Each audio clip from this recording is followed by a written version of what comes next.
Oh, it worked. Why? Why did that work? That's so weird. Why? What? Okay, that annoys me. That's a weird quirk of. Well, I'm gonna play around with that in the future. Hello. The stream is starting. Hello. So that was annoying. I don't know the two people currently waiting in my chat. Basically, if you see the live chat, if you're like watching the, oh, there's a cat knocking over things in the room. I was trying to stream with AV1 and like recording AV1. AV1 is a different encoding scheme. So basically, encoders for the purpose of like video streaming, video recording, right? You have all the data that's on your screen, or all the pixels that make up the Genshin that you're seeing, right? This Genshin frame that you're seeing. Video fundamentally is just a whole bunch of pictures taken sequentially, right?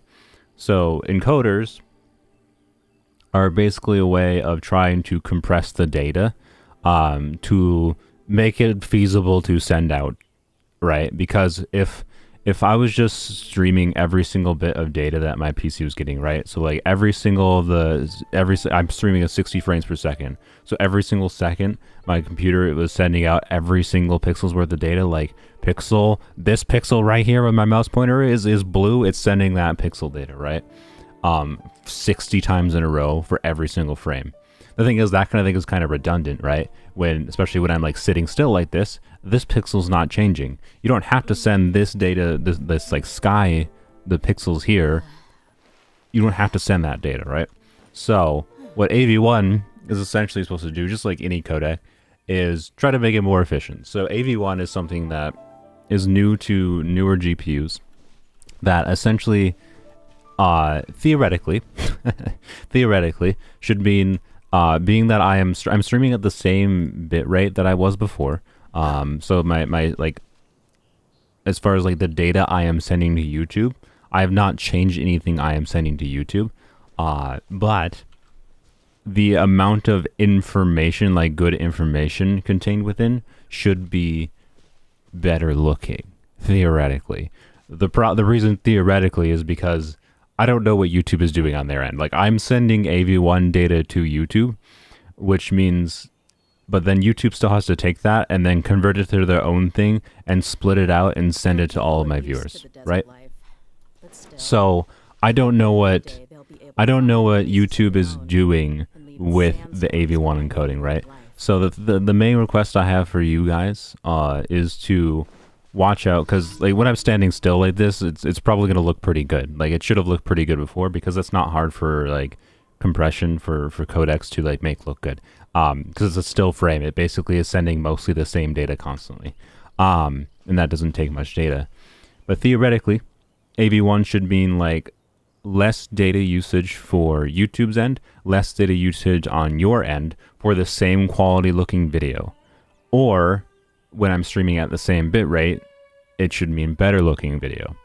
I'm guessing it's more going to be the former rather than latter.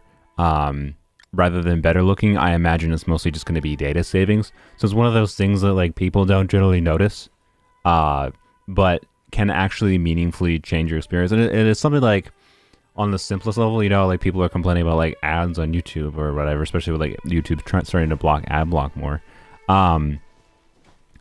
Something like AV1 could potentially save YouTube money by saving them bandwidth costs in delivering video to you, the viewer, which means that it's easier for them to keep the service free, right? So, no, we're not chopping trees. So anyways, point is, my request to you guys that are watching, particularly in combat, because combat is the main thing, like in Genshin, like the streams tend to look uggo. Let me know if this looks any better, right? Because like when Kazuo's doing this whole thing and there's fire effects going everywhere, right? You tend to like, things become like a blurry kind of pixelated mess. Honestly, I suspect they will still be a blurry pixelated mess because, again, fundamentally, it's more down to what YouTube ends up like converting it down to, in whatever quality you have selected, right?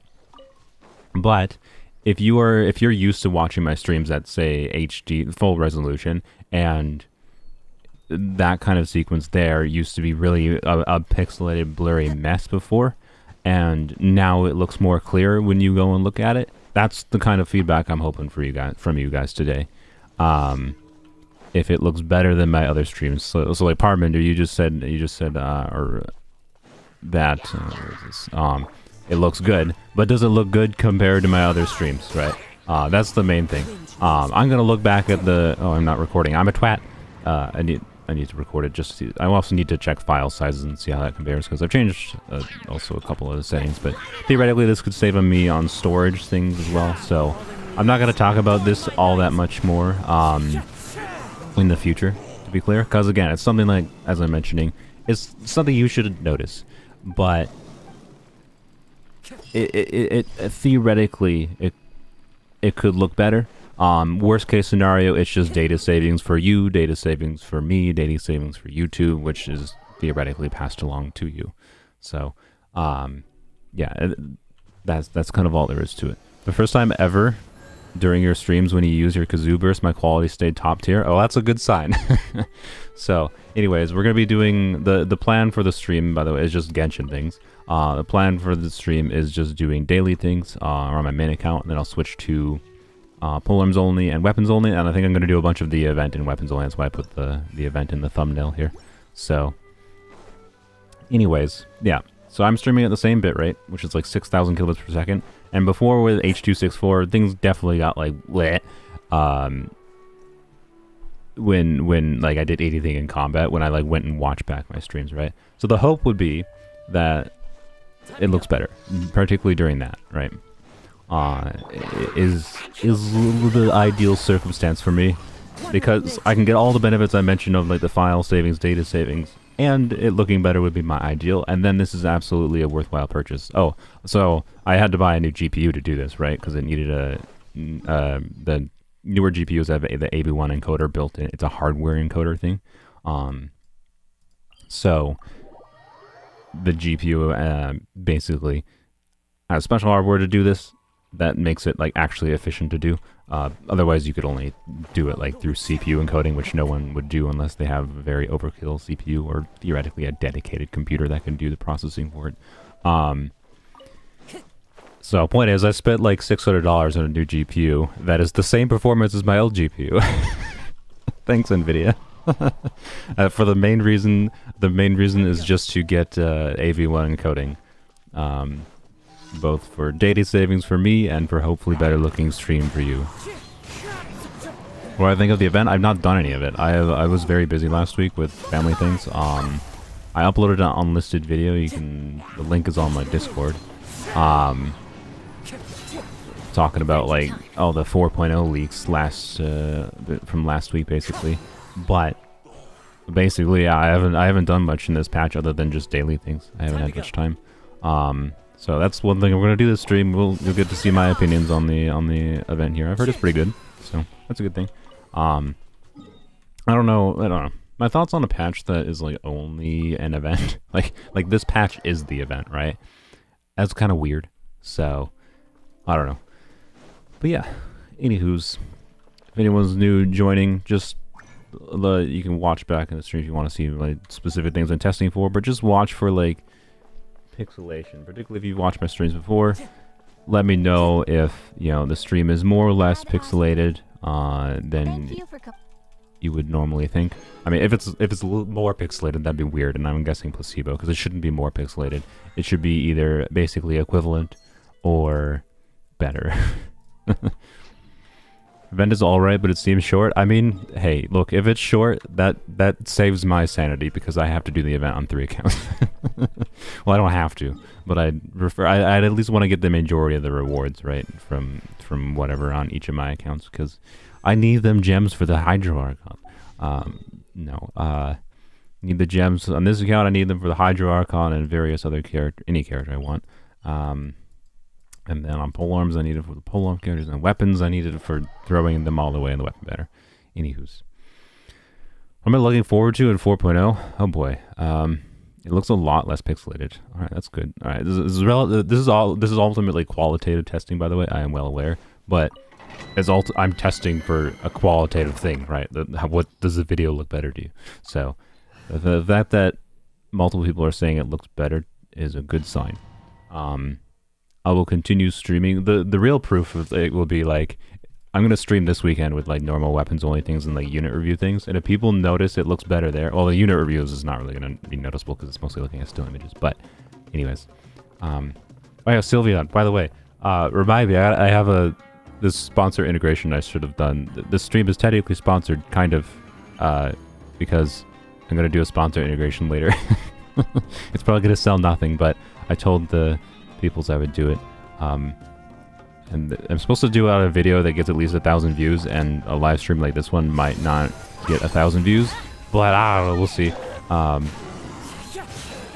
Point is, remind me, Sylveon, to do the sponsor integration later. I basically, I was supposed to do like a full edited like ad integration, but I was like, I don't have time to do this because the first one I did like made me like nothing, no money for the amount of time I spent on it.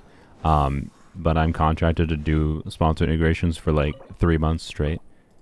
And I'm just like, well, either I can pay you guys for the boxes that I bought from, or that you sent me for free, and we can just not do the sponsor integration, and they said like literally no, you don't have to worry about that, blah blah blah blah. Can you still do some kind of integration? And I was like, I don't know, I can mention it in my live streams or something.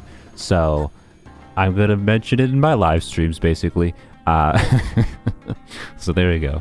It's the same sponsor that was in my previous one, but I'm gonna advertise to you guys. You're my captive, but not right now, because right now it's for testing things. So again, let me know if like particularly right. This is the type of thing where like as soon as you use Kazu's burst, the quality of a stream generally drops down the toilet. So hopefully it looks better. Is it gonna look perfect? Not necessarily, but you know, anyways. 249.99 cents. Thank you, Len, for the 249. €2.49. 99 cents when it gets super pixelated for me. All right, so I assume since it's not super pixelated, that means it's fine right now. Electro bonus, sure. Love the sound of my voice. Thanks. I love the sound of your voice too. I mean, I can't hear your voice, so maybe, I don't know. Anyways, so it took an annoying amount of effort to get AV1 working. For the weird thing that happened when I was trying to stream is like, I've always been able to stream before, and record. Like, I've been able to have my recorded file be 1440p, which is what my canvas resolution is. If you know anything about streaming, that basically just means like the resolution I have OBS set to is 1440p. So it's higher than full HD, right? And then for streams, I downscale that to 1080p. OBS, because of the fact that I had my output resolution with AV1, was giving me a error saying it couldn't do that. Unless I set my output resolution to 1080p as well. So that means right now, for AV1 to stream right now on YouTube, it's lower quality for my recorded file, which is odd. And I think it's mostly just an issue that will be fixed in the future, particularly as more people use AV1, because it's a very new thing still. So sad, I just got a cracked Elisa upgrade to this. Sorry, I just got a cracked Elisa upgrade today just to replace in 4.0. Oh, with the artifacts, yeah. Oh, what am I looking forward to with 4.0? So, I don't know, just a new region and like new interesting content for Genshin because it's been relatively stale. There's a whole bunch of new characters. I like a lot of what they're doing with their character design so far, personally. The artifacts look very interesting. They're what I've wanted to see for artifacts for a while in Genshin. Like, I've always wanted a skill damage set, so 4.0 looks like it'll be fun for allowing me to try new stupid builds of just like maximizing the skill damage of characters. Downside is, I'll be honest, that skill damage set makes farming for this set for Dia or other characters relatively pointless. But I'm in sunk cost fallacy mode of just trying to get a circlet and then I'm done. Like, I just need a circlet from this domain. So anyways, I don't know, anyone watching, did anyone like feel like, wow, that the quality of, it depends on what quality setting you had YouTube set to. Obviously, if you set YouTube to stream at 240p, it's still gonna look like poop. But hopefully, the combat farming there, right, with the new encoder, looked like less pixelated, right? And it looked like you could see more detail as if you would if you were playing the game, like closer to what you would see when you're playing, rather than, you know, this looks like a pixelated junky mess. So, anyways, I've been farming this set for Dia, right? Yesterday I got this flower, which is it rolled pretty well. It would have been this was a 4-line, and it low rolled a little bit, so it's just barely not. It's like a 38 CV, basically a 40 CV with 2 HP rolls on top. So that's pretty cool. I also have this one, which this one's a little bit weird. It has like a little bit different. It has very heavy EM rolls with less crit. There are situations where this could be even more better than this, I think, honestly. I haven't like calced it. Anyways, I'm mostly farming for Dia and potentially Yelan. So for Dia or Yelan, either of these pieces are potentially good because it'd be for a nuke Yelan build.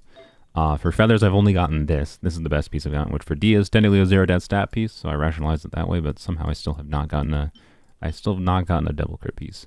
To be clear, my standards are it has to be double crit with like another good stat like HP percent, attack percent, EM, ER for me to even consider it. So yeah, anyways, I've got a good attack percent timepiece, and yesterday I even got a decent HP timepiece. This one, it rolled okay. It was a 4-line again, so it could have been much, much better, but it rolled decently enough to keep. And then I need a circlet now. I just need circlets, basically. The feather I can deal with. The timepieces are good enough. Flowers are good enough. I just need the circlet. I just need the circlet. CV is, 2 times crit rate plus crit damage. I have to say, no matter what I try, the quality is staying top tier, even though my Wi-Fi cannot handle it, even in combat. That's good. So, yeah, like, Sapphire is someone who has, like, issues, right, with internet. I should specify. Sapphire just has issues in general. Everyone knows this. Anyway, no. I think we're done on this count, by the way, so let me switch. Blah, blah, blah, blah, turtle. There we go. Oh, I forgot to bring YouTube chat on screen. Well, whatever. You know what? This is a testing the quality stream, so it's fine. No YouTube chat on screen. I'm too lazy to fix it right now. It wouldn't take that long to fix. It would take only a second to put the YouTube chat on screen, but I deal with it. Anyways, and do.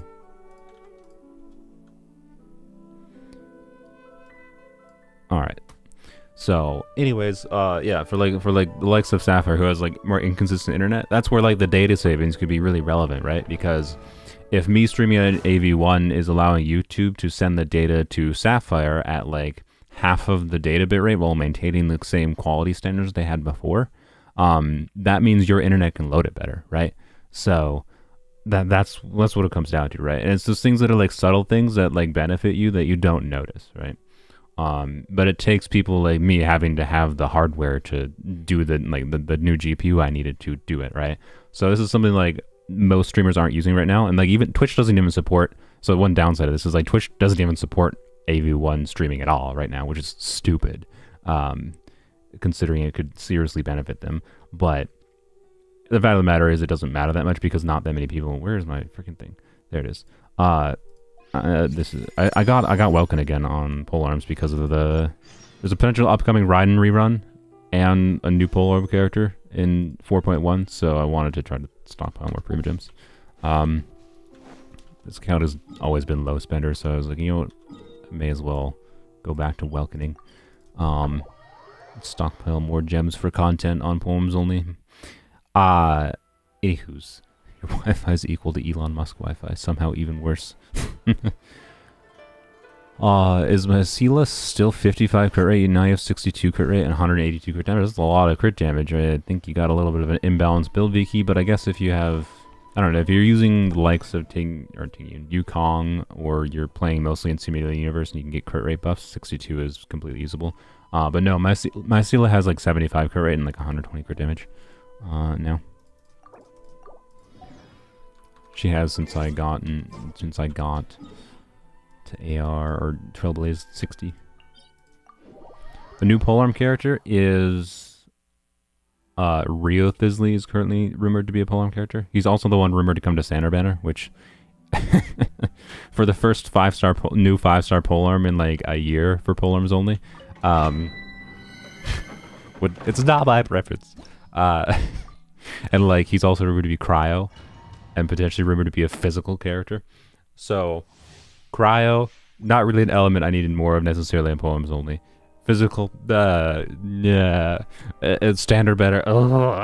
But anyways, probably wrong, but Freminet looks really cool. If Real Thisley is a physical cryo polearm, if they made him do a physical cryo polearm, and you know, the thing is, my inclination is he might just be, if he's like made to be, like Rosaria is made to be physical, right?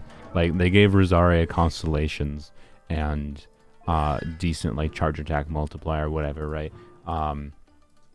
Like her actually it's basically just her C6, and then her like normal attack speed increasing things, right? There's like constellations in Rosaria's kit that indicate she was designed in at least part to be a physical character, right? A physical cryo character. So if Real Thisley is also a physical cryo character, he has to be either better than Rosaria, but the thing is, what I like about Rosaria is her versatility, not that she's physical. So, you know, how are you alive? You got knocked up in the air so much you didn't die. So, anyways, I'm not super optimistic for Real Thisley being a game changer for polearms only, but I will take new characters. 3 artifacts, thanks game. I guess we'll try that one, of course, and we're not trying that one. Wow. Look at the contrast of this artifact versus this thing. This is like I'm gonna lock this on principle. You should lock this too and try this artifact. I don't know if I actually care about it enough to try it though. I already have a 50 CV or 50. I already have a 50. As if like I expect that. No, I already have a 40 CV on Hutao. Boy. So anyways, Real Thisley is going to be someone I want to spend Prima Gems on because he's going to be a new polearm character, assuming he's polearm, right? That there's a chance that might not be the case, but I have a guarantee. I'm fine with using my guarantee for him, even if he's a standard banner, to have a new character to play around with.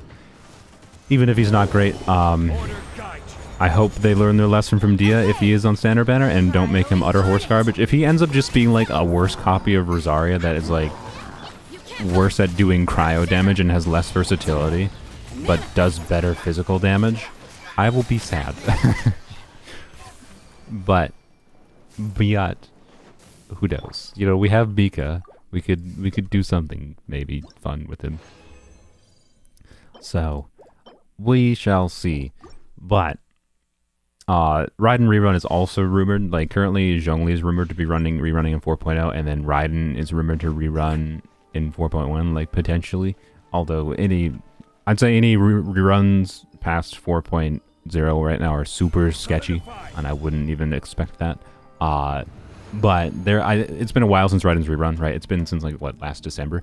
So Raiden, I expect to be coming back soon anyways, and I've been preparing for it.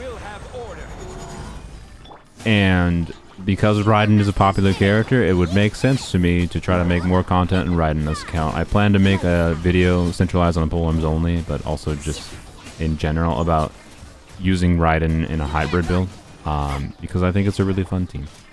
And I scuffed up something here, otherwise this dude should already be dead. Anyways, as far as characters in 4.0, Freminet looks really cool. Lynette seems decent, like for a 4-star Anemo. Probably the best one they've released since Sucrose and Friends. Man, what? Stop giving me weird 4-letter artifacts that I don't want to level, but I'm locking on principle. Anyways, domain battles are just Blur Central like they usually are. Oh, they are not. Okay. So they're not. Okay, that's good. Clearly AV1 is big. Honestly, AV1 seems to be making more of a difference than I expected, based on what chat is telling me. But I'll have to watch my stream back in some parts and see. Right. Anyways, Solidify. This is order. You're my favorite Genshin YouTuber streamer. Side note, do you play Star Rail? Yeah, I do. I oftentimes play Star Rail at the end of my streams. Probably not today because I actually already logged in and did. Star Rail lately has been very just like I log in and have it farm like traces or whatever other material I'm feeling like I need that day, and that's it. And I just have it auto farm, and it takes me very, very little time. So that's like the fact that it takes very little time is honestly the only like to do the daily log and things is the only reason I even am still logging in daily on Serval. I'll be honest. It has my attention for its story and writing being more consistent and better than Genshin, in my opinion, at least for now. We'll see if that maintains. Genshin has been getting better over time, to be clear, but as a whole, it feels like a more refined and simple experience, but it's also failed to get me super motivated to do like the really hard like Memory of Chaos content. Like I'm at the point where I could probably optimize my teams around Memory of Chaos in Star Rail and clear a good chunk of the floors, but like the last cycle I forgot to even do past like the first floor. I was just like, oops, I just lost like 300 gems I could have gotten for free with like just putting it on autoplay. Oops. But like but then I was like, I don't care that much. That's how little I care about it right now. Simulated Universe is still fun, and I look forward to the Simulated Universe update or additional floor in 1.2. I don't plan to pull for any characters in Star Rail in 1.2. But it looks like it'll be an interesting patch because it adds story content, but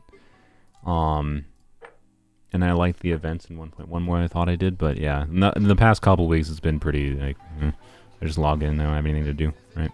So anyways, back to like Fulham's only. Yes, I would like to get C2 Raiden. I mean, it doesn't mean Raiden's gonna like, leave her Hyperbloom build. But it might mean C2 Raiden might make like doing my hybrid Raiden team consistent, but the big problem is just Dendro application in the hybrid Raiden team. Because the main reason the Hyperbloom even works on Poems only is the interaction with Yao Yao and Candice. I can swap between the two to purposely apply Hydro and on-field Yao Yao while applying Hydro with normal charge attacks and Dendro with her burst. If I try to do my hybrid Raiden team, where it's more focused on using Raiden's burst a little bit more, but also doing Hyperbloom damage, I don't have enough Dendro application and Hydro application, basically, is my experience. But Hybrid Raiden, I think, genuinely could work really well in a not Polearm only account, right? So that's why I kind of want to make a video on it. And, yeah, that's all there is to it. Where can I see chat rules? I mean, I don't really have any formal chat rules other than, like, don't be a total asshole. Like, don't be racist. Don't be, respect other people's existences. Don't spam chat. Like, I don't know, the obvious things. So, anyways, you're scared for the new rotation? You're scared for it? I mean, I haven't looked at it all because I don't like looking at what the Abyss roundups are. Because I like trying them for myself. And like not relying on just other people being like, the optimal thing to do here is use this team for this chain. I don't want to see discussion about Abyss. Like, I like figuring them out myself. And then if I like the current Abyss cycle and I really liked, I ended up, relying on other people informing me some strategies for, but because I didn't really enjoy trying to figure out this current cycle that much.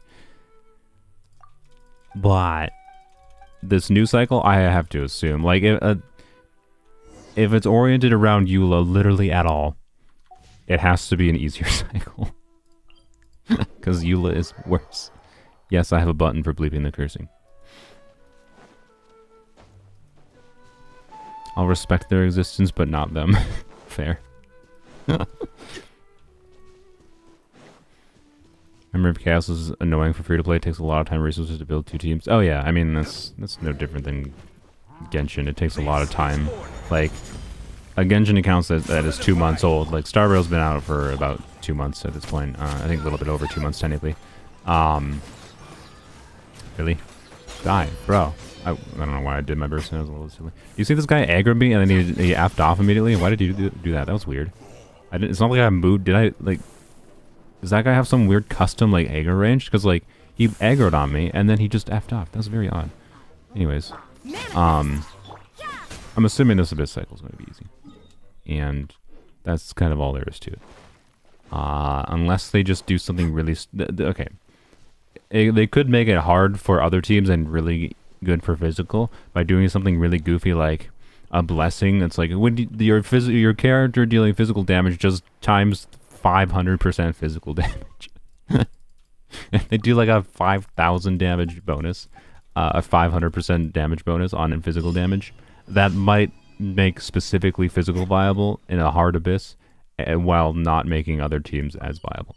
Or while other teams will still be viable. But like that's how much worse physical is. It needs like a really big buff to make it equivalently viable while being in a hard abyss. And it makes more sense for them to not do that and instead just do a abyss that's more easy in general. So, anywho's, on Star right now I'm just like working, like right now I'm just farming for materials for Xingque, which I'm building Xingque before I'm building Qingyuan. I'm sorry, but not sorry. She seems more fun, and also 4 stars take less resources to build in Star Rail, so blame Mihoyo. It was an easy decision to make, that's what I say. But yeah, I don't know. Star Rail is not like motivating me super well to be like, yeah, I really gotta optimize these teams, so I've just been enjoying Star Rail for what it is. And it has a similar problem to Genshin, with actually worse of a problem than Genshin, where the last half of Star Rail patches are really slow. If your character's named Eula, insta-kill everything in the chamber can be triggered once every 60 seconds. Exactly. Exactly.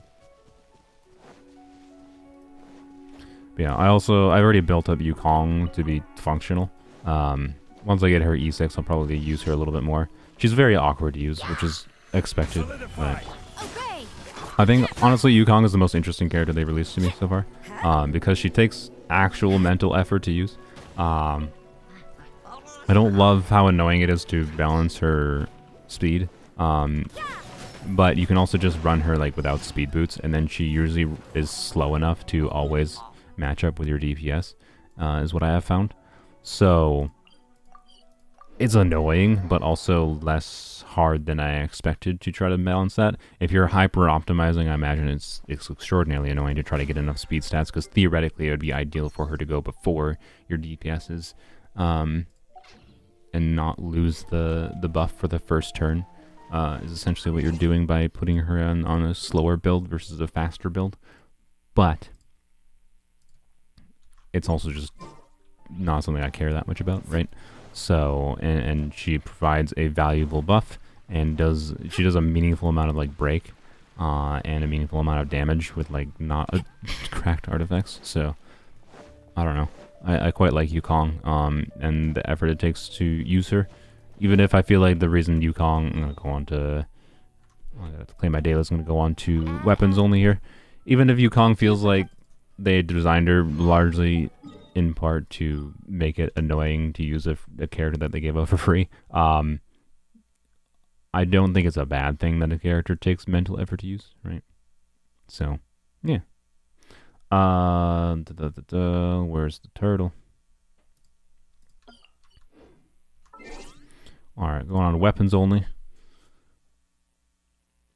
I did decide, I'm not going to fully explain this in this stream, but I did decide to wish for, hoping for lost prayers. Because of the 4.0 banners being like, just not good in like any way, since it's like bow impact banners. And anyways, I should talk about this on Saturday's episode, for weapons only. But basically, I want a DPS catalyst. That's all I dream for, weapons only at this point. And for that reason, I would like lost prayers for Lisa. And that's all it comes down to. It would be nice. That's all.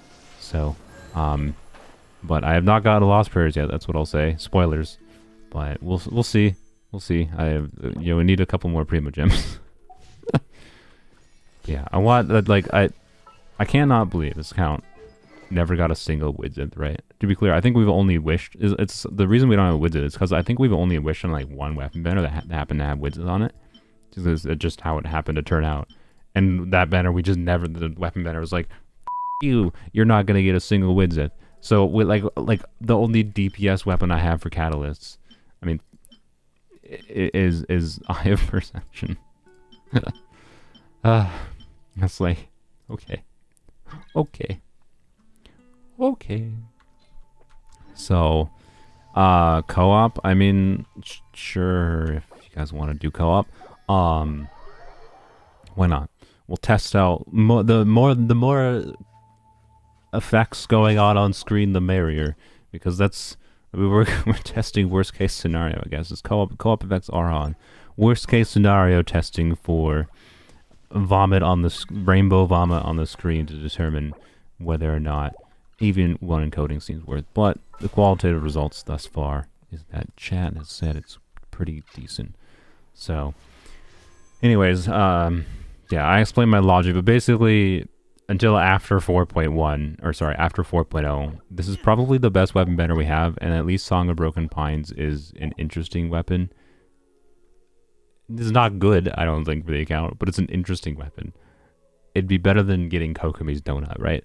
Like if I'm wishing for Wanderers and Kokomi's banner, it'd be better than getting one of those two. But anyways, I might have to grind a little bit to try to get to 50, but we'll see. We'll see. We'll see. Hey, maybe we finish. I don't know how long the event takes this stream. Maybe we'll finish the event this stream if I can stop rambling about things. And Yarp. It's my favorite Genshin character. I don't know, I've said it before. It depends. Candace, because of Polarms only, I'm very biased towards liking. I love her design. I like her personality. I like how she functions. Her kit. Like, look, as a 4-star kit, there's things I would. You can watch my Candace video. I don't love how she's designed, particularly in that she was very much Candace was designed to be like. C6 makes her good and relevant, and then they just stripped her of features until you get to Z0. So that I don't like, to be clear. I'm not saying Candace is going to be improved, and I don't like that she has HP Ascension with low base HP, because that's just a fucking scam. They basically just artificially nerfed Candace, because I'm guessing they were scared of her being too strong at C0 or something. Physical Razor, though, XD. I mean, honestly, yes. I would probably just build... Wait, it's co-op. I can't pause. Honestly, I would probably just build Physical Razor if I got Song of Broken Vines. Do I want to? I mean, no, but you know what? I think some of my viewers would appreciate and Weapons Only me doing more stupid builds. It just would not be viable for a bit in like anymore. And, the main thing I can cope with, by the way, the main thing I can cope with Song of Broken Pines, if we do get it, is that Song of Broken Pines does have, so right, increases attack by 16%. That's only the holder. What am I getting hit by? Hello. I'm gonna go back and look there after I'm not dying actively. Physical Xinyan, yeah. Do you have a Discord? Yes, the Discord link is in the description of, I believe, all my videos and live streams. Plus, I'm stupid and I actually deleted it at one point. But anyways, Song of Broken Pines. I mentioned as much in the video, but whatever, may as well mention here. But anyways, when you gain 4 sigils, which is only after doing normal charge attacks, which, you know, it's not... Claymore characters attack slowly. So, getting this up is not necessarily easy, but I'm going to cope with the fact that if I get this, it does have a buff that buffs team damage. It buffs team normal attack damage and increases attack by 20% for 12 seconds. So, I will completely cope with the fact that Song of Broken Pines is, in some very minor way, a supportive weapon that could be used. So, there you go. Yeah, building Chongyun would be an option. I mean, as far as like supportive utility goes, anyone could make use of it as long as we have enough of other stats to justify it, right? So like Chongyun could use it, Razor could use it. The most obvious ones I could slot into a team that functions is Chongyun and probably Beidou, although Beidou's not great at C0 from what I can find. Sayu, maybe.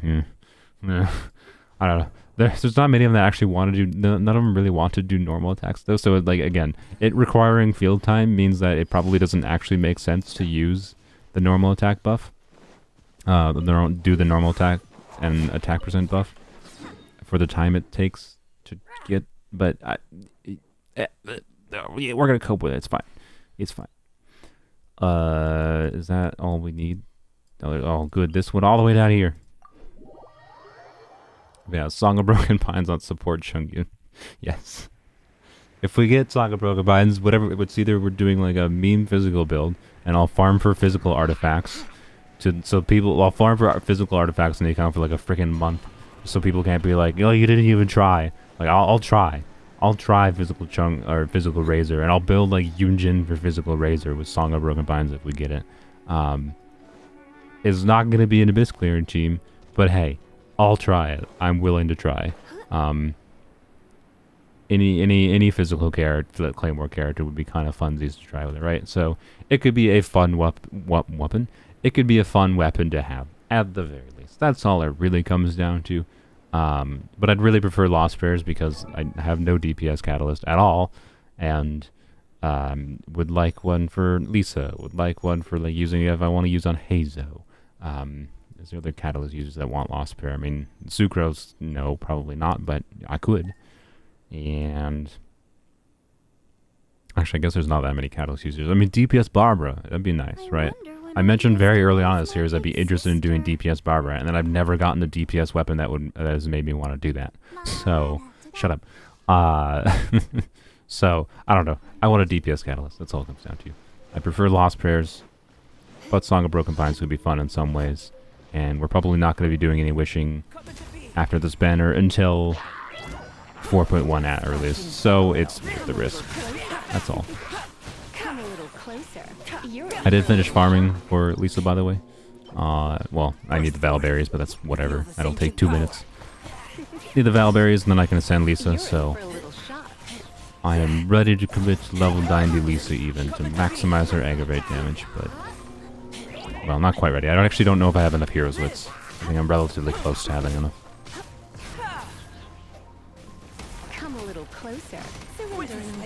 Fab Codex is better. I mean, look, I wasn't trying to say that Fab Codex is worse. Arguably, Fab Codex might still be better on Lisa to try to keep up her burst. You're not wrong. You're not wrong. I mean, I don't remember who it was that originally suggested it, but I already do have an end thing that would be a little bit of clickbait for the video, but I actually will do it. The very end of Weapons Only will be, my intention would be clearing the Abyss with all Fab weapons. That would be, that's my goal, is after clearing with only 5-star weapons, clearing with all Fab weapons. So, to prove the Fab superiority. We'll see. We'll see. Theoretically, we're not that far off from that point. Theoretically. It just takes probably slightly less miserable abysses. Welcome back, Sapphire. Sylveon was the one who suggested that. I thought so, but I couldn't remember for sure, so I didn't want to give you credit where credit wasn't due, but credit where credit's due, Sylveon has the idea. Had the idea. In the end, it was Fab all along. So yeah, it's already very obvious to me, and I hope it's obvious to viewers that, like, wow, this account really illustrates that you don't, like, getting 5-star weapons really doesn't help that much. like yeah, the small chance of making your Melt Rosaria 10-15% better is cool and nice, and it can make them easier to build. Like some weapons I think are potentially worth the risk to go for. I mean, I've said that before, but it also just, like, you really have to consider the risk of something that is mostly just made to make your existing thing do 10% more damage. But you still have to have the existing things to get value out of that 10% damage, right? And especially, like, more early on in this count, it was just literally felt like throwing away wishes in the trash. Now that we have the more of the resources, or more like the artifacts and characters leveled up to get value out of the stats that a weapon gives, it's slightly more valuable. But man, this is still, like, it's still the worst way to do a Genshin account. Like, if you're gonna wish it all on a Genshin account, like, you'd have a worse time if you did no wishing at all, to be clear, right? If you did 0 wishing, it would be a worse experience. But if you're doing any wishing at all, wishing only on the weapon banner is probably the worst experience you could have. So, anyways, we'll hopefully by the end of the year would be, where do I have to go, game? I guess I just have to leave to find out where it goes. well, hopefully by the end of the year would be my hope. To finish off weapons only. If I cross the 1 year mark of weapons only existing without having achieved my goal of beating the abyss with all 5-star weapons, that's all I'll say. Still have the Prime Gaming wings, even though I don't have Prime Gaming. Nice. Lucky you. Collect mitature loot, huh? Okay. Things up a little. This Lisa build is not made to do damage on her own. Just co-op problems, I suppose. Can I not? I'm gonna die here. I'm gonna die here. It's freaking. Come a little closer. Going out is. I did die here. I didn't think I would die from that. I knew I was gonna get hit by that dude. I just didn't think I would die from it. Alright. Alright. I think I'm gonna spend a res. What am I at for? Heroes wits. Okay. Functionally, if I count these, I have 200, which is enough to level 90 Lisa. So I guess I don't actually have to farm heroes wits right now. Is there any other character I want to level in the short term though? I think Bennett actually, because I think I was intending to try to get Bennett's burst up higher. Okay. The logic is like high base attack, Bennett's burst is of course based on base attack. If we're going to crown any character's ability, it makes the most sense to crown something that gets a lot of obvious value, especially out of the first 5-star weapon we ever got. But anyways, so yeah, we're gonna farm leylines after this, just so we can try to have some resources for Bennett to level 80 and get Bennett's last ascension as well. Wow, I tried real hard at that daily. Now we gotta go back and chat with him. Yes, this is weapons only. We're doing co-op though, so. I have 2 Snezhnaya commissions in one day. It's so rare for you. Yeah, this whatever winter commission is very rare for me. I mean, I do Mondstadt commissions on all my accounts, so I've definitely seen all Mondstadt commissions. Well, the reason I do Mondstadt commissions on all my accounts, I'll switch to Fontaine missions on some of my accounts to see what the new stuff in the area is, right? But anyway, when Sumeru came out, I did Sumeru commissions for a good at least 4 months, I think, on my main account, when I could do commissions after I did the story, but Mondstadt commissions are the main reason I do them is because like they tend to have commissions that are like say in Dawn Winery or around this area or wherever, notably near waypoints that are near crystal flies. So I don't have to go out of my way when I have Mondstadt daily set. I don't have to go out of my way to collect crystal flies because they're usually just around the areas I'm teleporting to anyways for dailies, which is a nice time save. And Mondstadt commissions themselves tend to not take that long to do. So anyways. Commission done. That might have actually been the first time, based on the fact that I just got a new quest there. Nice. Based on the fact that I just got a new quest there, that might have been the first time I ever did the Tales of Winter in this account. So that's interesting, I suppose. All right, let's do more. Or sorry, not more Leylons. I mean, maybe I should do more Leylons, honestly, but I'm gonna do Heroes with Leylons. Theoretically, I have enough more. So shouldn't have to. After this, we're going to do the sponsor spot real quick. I'm going to inundate you with probably lose half of my viewers, but after this, we're just going to do the event. So if you're interested in seeing my thoughts on the event, I have not done any of it yet because I haven't had any time to, but we'll see how that goes. And I don't know hello slime, and if we get enough of, I don't know, if we get enough Primo Gems, I might do polls on the banner, but I prefer to do 10 polls, so they're more exciting if we get a 5-star versus a single poll. So anyways, but I have to do the ad integration because I don't know. I wanted to drop the sponsor integration, but they like,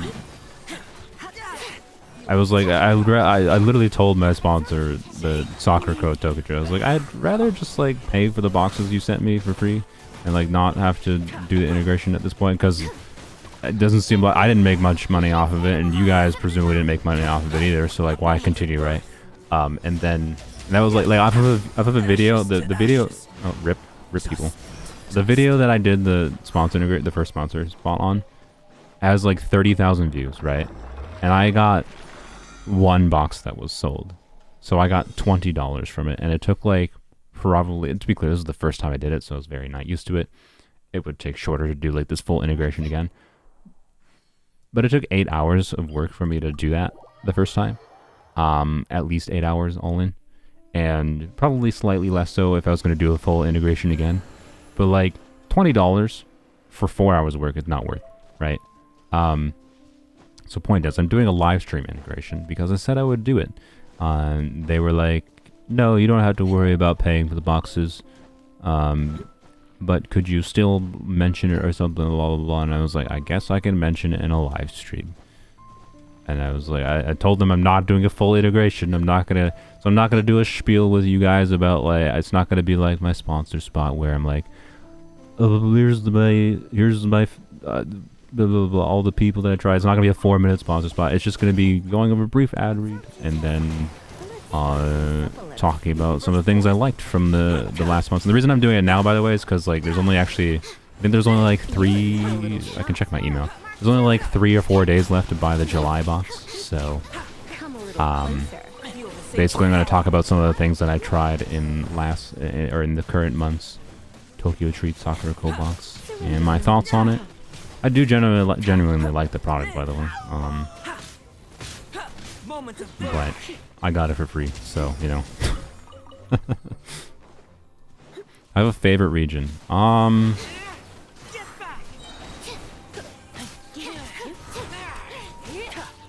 Probably still Inazuma, yeah. Chasm, if the chasm counts.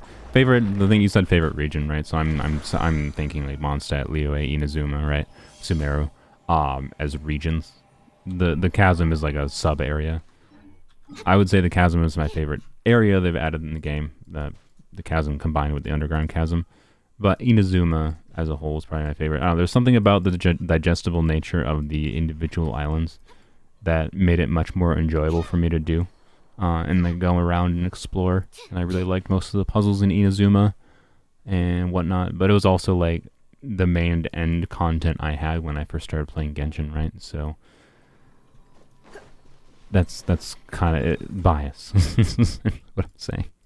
When I first started playing Genshin was when, whoops, I just switched to, what did I just F up?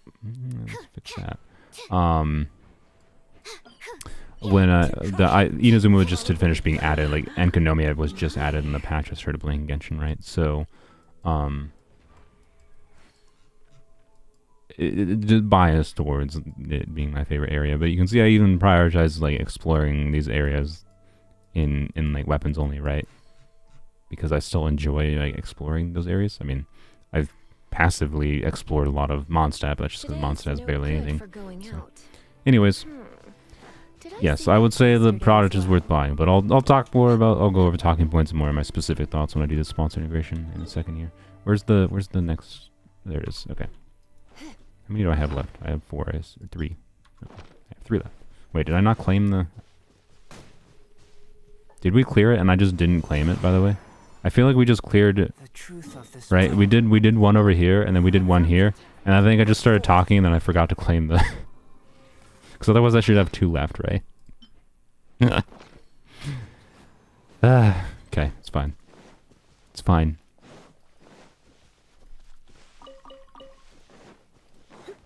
You can't say but, the sensors are weird. I can say... Wait, does it not work? Does my sensor button not work? Oh, it does work. Okay. My audio interface, the light is not lighting up when I click the sensor button, so I didn't think it was work. But yeah, I can say all I want. That was me faking it, of course. The joke was that like I can say but no, actually it's getting censored by me. Mondstadt is too plain for my liking. I mean, that's understandable because Mondstadt was made to bait people online into comparing Genshin to Breath of the Wild. That's why Mondstadt was made to look the way it looks. I'm sorry. The best part about Mondstadt is Dragonspine, by far.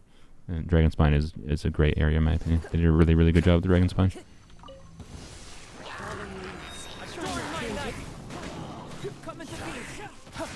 I know some people don't like, of course, the cold mechanic, but I think it's a clever mechanic that works well. They give you pyro character for free. I wish they gave it. Honestly, I wish like Bennett was free. If Bennett was free, I'd say I feel like many people would have less of a complaint with Dragonspine because they'd have a healer early game, and they would have someone with a very low cooldown skill that can constantly apply pyro. Versus Amber being like have to do charge attacks, which is awkward on many devices. So yeah, you like Mondstadt, but Fontaine is going to be your favorite. That's an interesting statement considering Sapphire. Interesting statement from Sapphire considering that Fontaine doesn't exist currently, and it will not fully exist presumably for like 6 months, right? Like. Sumeru went from this in 4.0 to I can't even zoom out to show it all on one screen in 4. Or in 3. Like what 6, 5 was when they added this. I don't know. Like so. Anyway, it's gonna take like half a year for all the Mondstadt stuff to come out.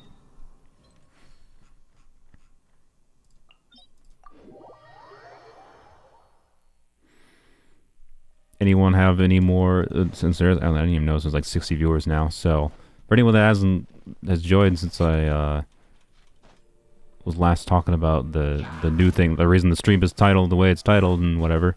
I'm using a new like video encoder with a new graphics card. Long and short is theoretically, video. Hopefully, you know, either it should just load better for you, because it's using the new encoder, or the quality should look better with like more complicated things like when we're doing Genshin combat. So let me know before you leave when I do the sponsor integration.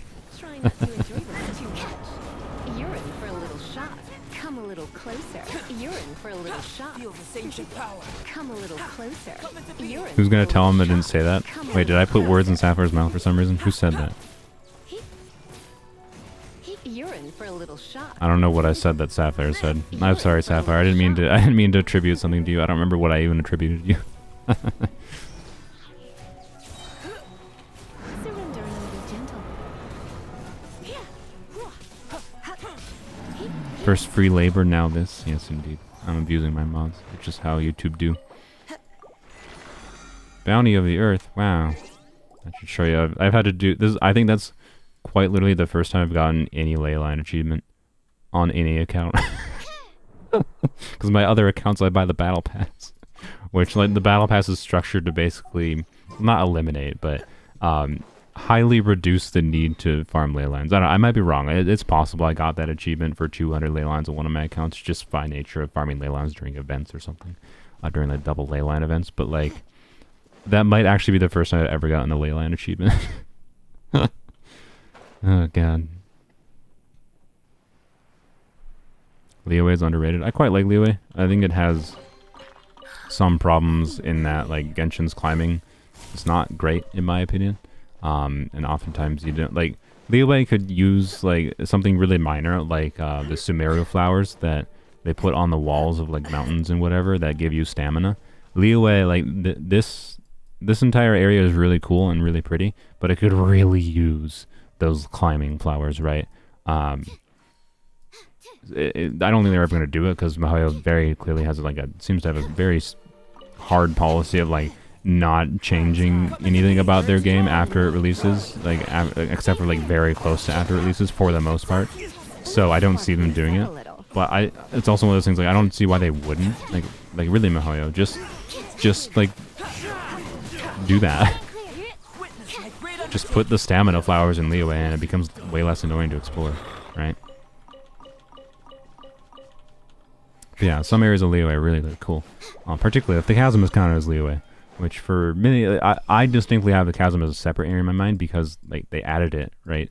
Like 6 months after I started playing or something. And actually no, more like 4 and 5 months after I first started playing Genshin, they added the chasm.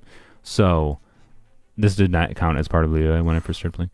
And yeah, that's all it counts. But I imagine new players that the chasm has been in the game since they started playing. It just is part of Liyue to them, I guess.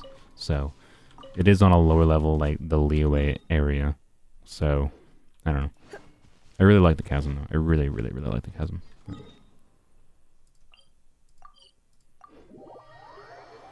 Alright, I'm gonna kick you guys out of co-op. Thank you for the helps. I think we're all out of resins. Yep. Claim my rewards, and then we'll do the sponsor spot. No idea if it looks better or worse. This is my first time catching you live. That is fair, Tango. Yeah, you probably can't. You cannot make a good comparison when you have nothing to compare to. But the main question, I guess, Tango, would be like if you're watching the combat parts like streams before. I can definitely tell you YouTube's like compression combined with like the compression of like codec would make it such that like combat in Genshin during a live stream would look not great. Like you lose the most of the detail. But what some of the people are saying in my chat so far, at least from the beginning of the stream, is saying that combat should be is looking better. So that would be the main thing we're basically looking at now. It's like, did combat look super pixelated to you or not? And obviously, if you still have YouTube set to really low quality, it probably looks worse. But even YouTube on lower quality, theoretically, should look better than it did before. Because again, AV1 is more data or more information visually for the same amount of data being sent to you, right? And generally speaking, what you're doing when you're telling YouTube to like show you 480p, 720p, 240p, 1080p, is you're telling YouTube how much data to send to you. So, anyways. Dragon Spine is part of Inazuma for you? No. Dragon Spine definitely counts as part of Mondstadt for me. I would not count Dragon Spine. I'm just saying, like, this was so distinctly added, like, after, like, I was done with, like, Inazuma and everything else in the game. That's why I was making the point of, like, for a player that has been playing the game since, and the chasm has always been in the game since I started playing, the chasm probably fully counts as part of Leeway to them. So for me, it counts as its own like distinct area is all. But that's all I'm really saying. Yeah, like Sistroke is saying Dragonspine is the same for them. They've been playing since 1.0 and when they added Dragonspine, right? But like Dragonspine, yeah, it's a distinct area. It's on its own, and I feel like I would probably say the same thing about Dragonspine if I was a 1.0 player. So that's kind of all. Thank you for You have a full 100% map minus the event area. That's really impressive. But how come you're not 100% in the event area? Try harder, people. I'm joking. But anyway, I need to clear Chamber 11 at least for the 50 primos. I don't want though. I don't wanna. I hate this abyss. I hate even floor 11 on this abyss so much. Anyways, all right. I think we're good. So, anyways, I don't know if there's much combat stuff in the new event. So the event, when we're doing the event, is not going to be much of a testing for the encoder, right? Like I said, the main test for the encoder, the new encoder, and saving, and like as far as improving visual quality in the streams would be with combat as the most noticeable time before where it could make an improvement. So. I think I'm relatively happy. I'd say it seems the purchase was worthwhile. My GPU performance did not increase with this expensive purchase, but stream quality theoretically seems to have improved, and file sizes might be reduced as well for me. So I am happy with these results. Anyways, all right. So let's do the sponsor thingy. Let me grab some thingies. I gotta like show you on screen. So if you're interested in sticking around after the sponsor spot, like I said, I'm briefly doing this because I basically have to. I'm doing this live because if I don't do it live, I have to do it in an edited video, and it takes too much effort to do it in an edited video. Next week, by the way, next weekend stream, I might do a more fun version of this where I actually open the box. If I can set it up, I gotta like get things set up that I don't have set up currently, the cameras. But if I can set it up, I want to do like a live unboxing actually of the August boxes, because if you order them next week, if you ordered these boxes that I'm going to be talking about in a second here, from Sakura and Tokyo Treat, if you order them like today, you'll get the ones that I'm going to talk about, the July boxes. But if you order them after July 16th, so that's this Sunday, you're going to get the August boxes, and that's the ones I think I'm going to talk about during next week's stream.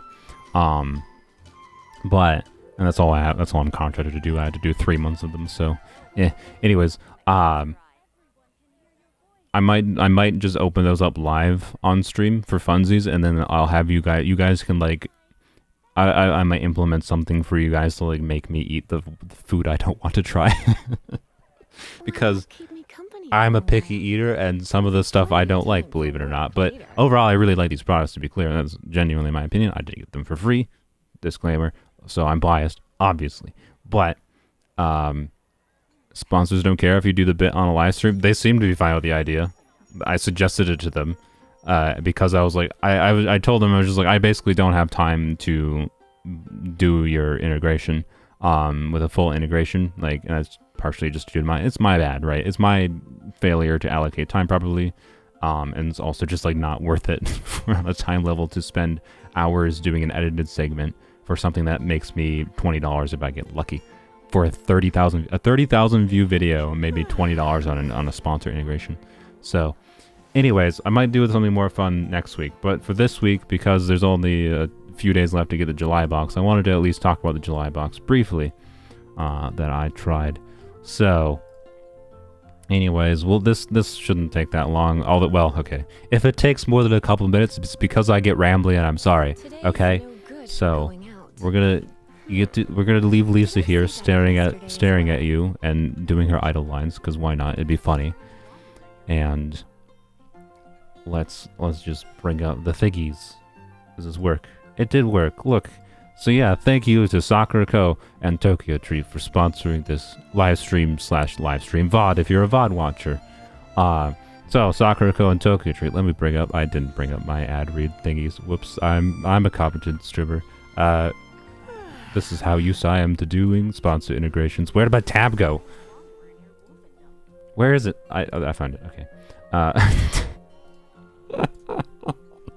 Okay. So Sakura Goes and Tokyo Treat's goal is for you to experience Japan from the comfort of your own homes. Wow. So Tokyo Treat's like the monthly pop-oriented snack box, and you get up to 20 of the latest, exclusive, limited edition. Can you tell which ones I'm reading off of the thing for? I'm ad-libbing this a little bit, but anyways, Tokyo Treat includes up to 20 of the latest, exclusive, limited edition, and seasonal flavor Japanese snacks. All the things that are only available in Japan, right? Like the most notable ones would be like, here, let me bring up the browser. I think I have the browser prepared. Please work and not show something I didn't mean to show. Yeah, there we go. So get that away, right? So Tokyo Treat, and so you get the likes of like the Kit Kats, and so those all those weird Japanese Kit Kats, right? In the July box, again, if you order in the next like 3 days from when this live stream is live, you will get the July box. Had cookies and cream Kit Kats, and those were delicious. Like the degree to which they tasted like cookies and cream ice cream in a Kit Kat form was uncannily good. Like they taste distinctly different, and not like not to like the Kit Kats are not bad snacks. And now I'm getting off the point, but Kit Kats in the United States taste mostly like any other sugary junk product, right? So, anyways, point is, you can get the likes of Kit Kats, other nice snack foods and whatever. There was some really cool pineapple gummies in Tokyo Treat's July box, and that's yeah. There's usually ramen, I believe. No, there is ramen in every one of these boxes. I know that. There's also like a soft drink. So like, there's a pineapple juice here. You can see. I believe this basically looks like the same exact contents I got in the July box, other than that the Kit Kats were not mint Kit Kats, but maybe they randomized the Kit Kat flavors. I don't know. I got cookies and cream. Cookies and cream Kit Kats were very good. So yes, U.S. chocolate sucks. I agree, especially after having tried Japanese chocolate. Wow, U.S. chocolate does kind of suck balls. So anyways, the Japanese snacks are definitely of a different quality. Like if you've never had them before. Compared to U.S. snacks, for me at least, they were distinctly different, like, and more about like the flavor and less about just sugar, which is what I'd describe most U.S. snacks as. Anyways, so Tokyo Treat, yeah, their monthly theme is what was their monthly theme? So Tokyo Treat, I should bring this back. Tokyo Treat's monthly theme for July was Okinawa seaside snack. Oh, that's actually funny. My ad read, instead of they have a typo in the ad read. They spelled snackin with snakin,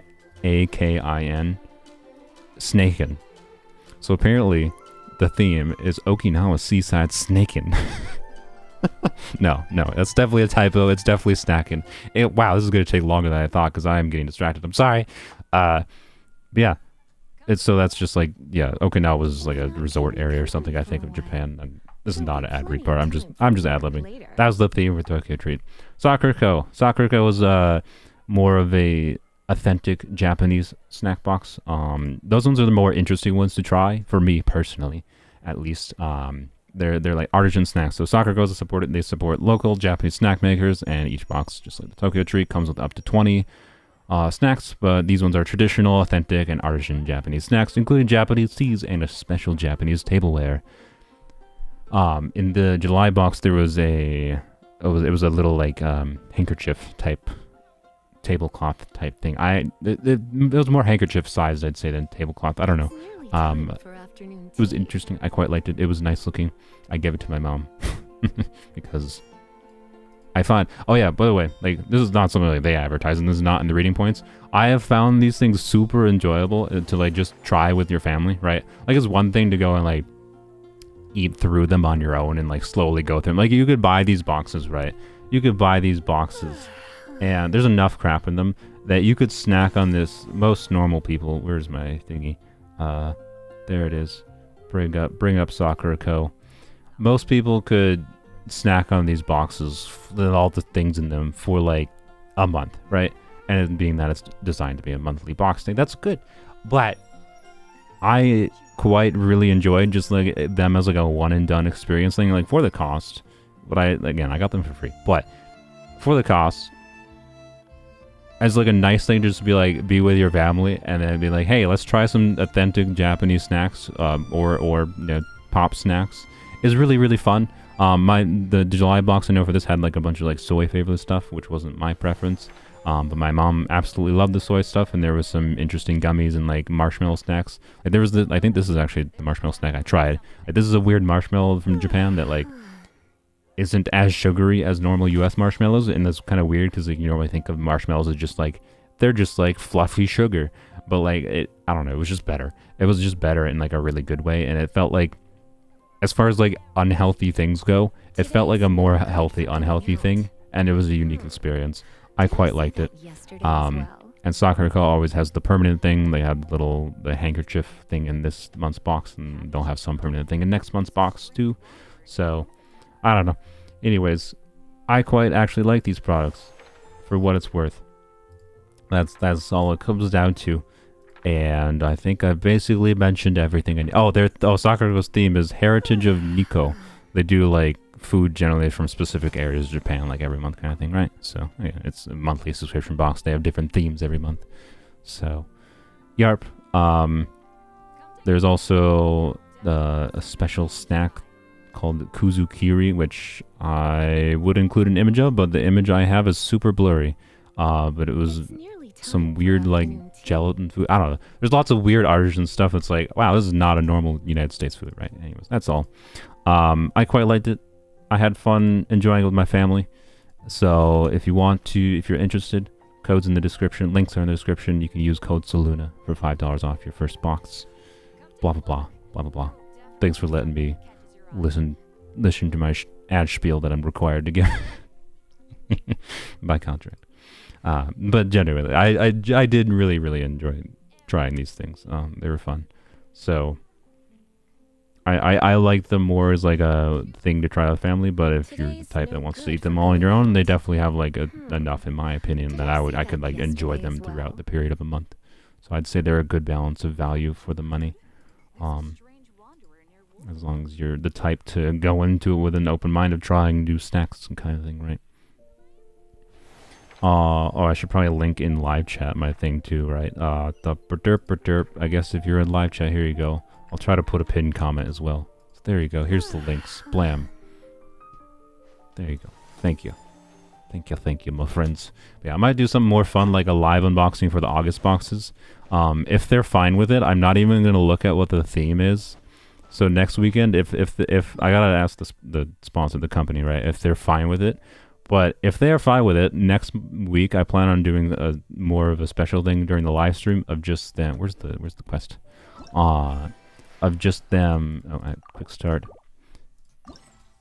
Letting me not even look at what the theme is at all, not even doing any meaningful ad read, and just me being like, I'm gonna open this live on stream, and then chat can make me try the things they want me to try. That would be my goal. So, anyways, I think I'm gonna go, but thanks for entertaining me for the past hour. Have a great rest of your day. Thanks, Preston, for joining. Bye. Yeah, we're just doing. I'm going the wrong direction. We're just gonna do the event for the rest of the stream. I have no idea if I'm gonna finish the event this stream. It would be nice, but if it's anything like the previous event, it might be long. So we'll see. Face cam finally back. Did I turn on the face cam by accident? I have no, I did not. Okay. I mean, I could. The main reason I don't turn on the face cam is just because I don't feel like making my face look decent. I don't like having to think about. I just got like I was just when I did the face cam briefly, I was like, I don't. It's just like too much effort. But anyways, yes, for that stream, I would probably have a face cam. You're correct. So yes, that would be a stream where you'd get to see my face. And you'd get to make me try the things I am less inclined to try and see like a grimace on my face from... Like, I don't like soy products. So... But, anyways. It is pretty long? Oh, okay, great. I've been waiting for you. I'm probably going to skip through the dialogue as fast as possible. I will pay attention to more of the dialogue and story on my other accounts, because I'm not going to stream doing this on every single account, to be clear. So, I know people might not like me skipping through the first time I did the event, but I don't know. I can look, if people want me to go slowly through the event, I guess I should let chat decide. I can go slowly through the story content of the event if you want, but I'm more interested in just trying to grind out the gems right now. But yeah. We'll see. Finish the event, Soul. This is a threat. Not as long as the previous event in, assuming 2.8 you're referencing. Finished in the first few days also is really fun. That's good. If it is short compared to last year's, that's good, but last year's was really long. Like, it was rough trying to do last year's event with 2 accounts, and now I have 3 accounts to do the long event on. Anyways, thank you, Len, for the €2.49. Kaya? Kaya? That was a very mom way of saying Kaya. Okay, I know. If only I had all the dialogue. So anyway, I think I'm gonna skip the dialogue unless I see someone saying they really want me to get an in-depth experience of the story live, see my reaction to the story live. Otherwise, I'm going to experience the story on my own time. In principle, yes. And I'll just skip through it as fast as I can. The letter says that Mom's friend lives in Sumeru. Never agreed to send Clea off to Sumeru on her own. Yeah, I really want to drink go. water. Water. You see? So we were wondering, who can we send? Last year's was really good too. Yeah, no, I agree. It was good. I didn't really have that much of a problem. It was just like, it was logged. And for like a time-limited event, like for like pressuring you to like have to do exploration, like I don't love the pressure for exploration in a time-limited thing. Sure, we can do that, no problem, right? Can you really? No, Lisa, so skip. Okay. With Miss Honorary Knight around? See, And you too, Kaya. You should As far as join her. characters in 4.0, I no, noticed no, you quietly completed let's that go back backlog to like of the beginning of the paperwork stream. we Someone had. asked about 4.0 You characters. deserve the chance to, Since I haven't talked about this in stream really at all, it might be relevant to talk about it now. So, Liney, I'm probably not going to pull for. I got very bored of using Ganyu, and Liney's made to do charge attacks, right? Liney does have similar to Ganyu, like you could probably just use him as a quick swap, use his burst to deal a bunch of damage, and then swap to other characters, theoretically. I'd be, the only context in which, like, as Liney is intended to be used, since he's intended to be used in Mono Pyro, that I'd be interested in using him, is with Dia, and Liney replaces Xiangling. But that is almost assuredly just a worse variation of Mono Pyro than with Xiangling, and I don't know if I want to use my guarantee on that, right? and I'm pretty confident I'd get bored of his charge attack playstyle. Sounds very So mysterious. I don't know. I think Liney's Use seems like a sparingly. pretty decently balanced unit. I After quite like all, him. But we don't know the hello, exact Crom. location of where we'll be headed, or what dangers we may encounter on the way. Did it only send a heart? Did you mean to send Here's what more? I suggest. So, Traveler, you're well connected. anyways, Give us a chance. Couldn't have put it better. Liney seems decent. I don't think I'm gonna pull for him. With an asterisk, if they do something weird, I'm assuming Lynette, right? But I'm saying Liney. Is it supposed to be Linny? I don't know. My English brain, my American English speaking brain, when I see Lynney, my brain says Liney. But then Lynette is Lynnette, and that's definitely Lynette, right? So I don't know. Are you guys saying Liney or Linny? Because it might be Linny. I don't know. We probably won't know until in game. But anyways, Liney. I really like the animation quality on him. It's really fun and creative. But as far as like mechanically goes, I don't think I'm gonna pull for him. With an asterisk of his Freminette is on his banner. Lynette seems interesting, but she's free and like, she's like fine. I like her as a free animo. That's much better. From what I can tell, she seems much better than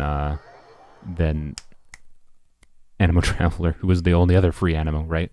So for free-to-play players, who particularly newer players who won't have easy access to getting Sucrose or Kazuha necessarily, unless they just got lucky and happened to get Sucrose early or something. I think Lynette's a pretty important character. That's assuming she's free permanently, which seems to be the implication. And it's not Liney, it's Linny. The teaser said his name? Oh, okay. It is indeed Linny. Okay, I'll try to say Linny then. Once I start hearing it in game, I'll probably like permanently do it, but yeah, I don't know. I'm not gonna take a stance, like, generally speaking, my stance on names, even if like Candace, right, is based off of Kandaka, but like I never tried to say Kandaka because it said as Candace in game, and Kandaka is just like a like figure, a mythological figure, is my understanding, right? Not a real person. The reason I say Tignari differently is because Tignari's name is based off of a real person, and like a fairly recently alive real person. Like, let me try to figure out who's that person. Tignari. History. So Al Tignari was a literary man and poet who lived during the time of the, let's see, by fairly recent, it might be a while ago, by the way. I don't remember exactly how long ago. Either way, it was based on a real person, whereas Kandaka wasn't. So I felt like it was disrespectful to change the name pronunciation so much of Tignari's name to Tainari for localization purposes, when Tignari is not that much harder to pronounce, is my opinion. That's why I do that. But for anything else, if when it's not based on a real person's name, I think it is more sensible just to go with whatever the developers did in game, right? So if they say Linny in game, it's Linny. That's a very long way of saying I'm gonna try to say Linny. Go to Gandharvaville, huh? Sure. Yeah, Lynette seems good. Linny seems kind of fun. If he looks fun to you, I imagine you'll enjoy him, right? He seems decently strong. I'd say the main question of how good he is, and how much I could recommend him, would be, like, comes down to how flexible he is and how good he is in, like, say, Vape instead of just in Monopyro. Because if he's really only uniquely good in Monopyro as he's made to be, then it's a bit of a bummer, because Monopyro is strong with just the core of Bennett, Chungli, and Kazuha. Any Pyro unit you add as the fourth person, depending on who it is, it could be stronger than one variation or another, but it's just like down to preference, right? So it's not a bad thing, to be clear, for a character to be designed in a way that like people don't feel pressured to pull for, but it just makes him mechanically pretty uninteresting to me, I would say. How's the vacation going? But Linny's interesting. I like that animation style. I'd say it's a good sign for characters to come. Uh, Lynette, interesting. Hydro Traveler, garbage, is my impression. Prove me wrong, Mahoyo. Make some changes to Hydro Traveler that, I don't know. All they have to do for Hydro Traveler to make them somewhat relevant is just, like, make the burst actually target enemies and, like, follow enemies, instead of just doing its stupid BS like Animo Traveler where it just goes off in a direction and F's off. But what GPU did you get? I got a 4070, which is the same performance as my previous GPU, the 3080. Like, I paid basically the same amount of price, the same price as I did for a 4070 as I did 3 years ago for a 3080. So gaining 0 performance is super lame, but it's more energy efficient and it does AV1, so it's better for my live streams, so I like it. Anyways. And I'm getting most of my money back by selling my GPU, so that's fine, my old GPU. Yeah, nice thing about monopower is the core being strong enough you can run anyone. Yeah, exactly. Which means, like, whoever you want as the 4th pyro character, right? Or, sorry, the 3rd pyro character normally, because you have, like, Kazuha or another Animo normally, is just, like, it's just down to whoever you want, right? And for me, I like Dia. So that's why I don't think I care about Minnie that much. But yeah, Freminate looks super cool. I think it's one of the most creative, like, creatively designed characters they've ever made.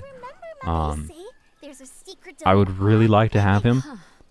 The problem is I'm assuming Freminate will not be with Linny, and like if I'm going to risk my guarantee, I'd rather risk it for a new character, right? And like it's currently rumored, I think that Linny, Child, Yelan, and Zhongli are rerunning. Linny, obviously, new character. Don't want Child. Definitely don't need Yelan on my main account. Obviously. I mean, I have C6 Yelan for those that don't know. And then so much dialogue. I mean, normal event things, but Freminate though, like if he's with Zhongli and like Yelan or Zhongli Child banner, like I could pull in Zhongli's banner, but man, I really don't want Zhongli. I don't care about Zhongli on my main account at all. So like, there's situations in the past where like the only value Zhongli would have on my main account is the universal 20% res shred, but like he doesn't do anything interesting other than that I care about, and I don't care about just have Zhongli shielding go and not have to worry about dodging, and I don't know, it's not what I prefer on my main account at all. So I just like don't want to risk my guarantee basically. I think I already had to risk my guarantee for Kirara, and that paid off because I got lucky. Like I'm 20 pity in now. I don't want to risk my guarantee and like lose a guarantee for a 4.1 character or the Hydra Archon, right? So I might not pull for Feminine, which makes me sad. That's all. I would really like him because he seems super fun to play. But the nature of gotchas, I don't think I can justify it. Right. So you hate Feminine animations. His animations are pretty boring, but I like the penguin indicator for his stacks. Oh, for those that don't know, his Feminine basically works. His skill, depending on how many normal attacks you do, it builds up stacks for his skill. At 0 stacks, his skill will do completely cryo damage, and at full stacks, his skill does completely physical damage. And then it does a ratio in between if you build up like 1, 2, or 3 stacks of like more cryo versus more physical. So it does simultaneous physical and cryo. And that's really cool design in the first place for that. And has like a 10-second cooldown at base. When you use his burst though, it changes his cooldown. It gives him like a free stack or something, but then it changes his cooldown to like 3 seconds, 7 seconds, so he can use his skill a lot more. And he can generate a whole lot of energy too, by the way, so he has very high relevance as like a cryo battery in whatever teams where you want a cryo battery. And then, why are we in the desert? I have not, yeah, I'm gonna have to pay attention to the story in my other accounts, so I have not paid attention at all. We're going in the bottle now to explore around. If so, that's not too much story. So, yeah, Fremina has like a 3-second skill cooldown, and then he also has a passive when he uses burst, and then he has a passive that reduces that by another second to like 2 seconds, right? And then you could use the likes of Thundering Fury or I don't know, Suchi Changyu and any of the small like cooldown reductions. Thundering Fury is the most relevant because he's doing physical in cryo, so you could do Electro, right, for like superconduct, and be able to trigger Thundering Fury with Freminette, and then get his skill cooldown down to like 1 second, And that seems super fun. So, yeah, I don't know. Freminette is really interesting, but I don't know if I can risk the guarantee. He's the most interesting design character I've seen maybe ever from them, as far as the creator design goes. Yay, we're in the area. I like this map, by the way. I saw this map on my brother's account. I really like this like style of map. It's a cool, nice little cute map.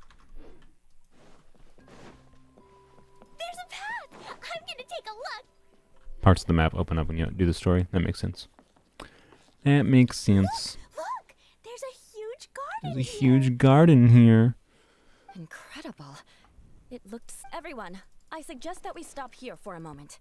We should. Since we're in the Anyone know how many Primo Gems this event gives, by the way? What's the story about, Kaya? How quickly can I get them? Don't worry, Clee. Oh, okay.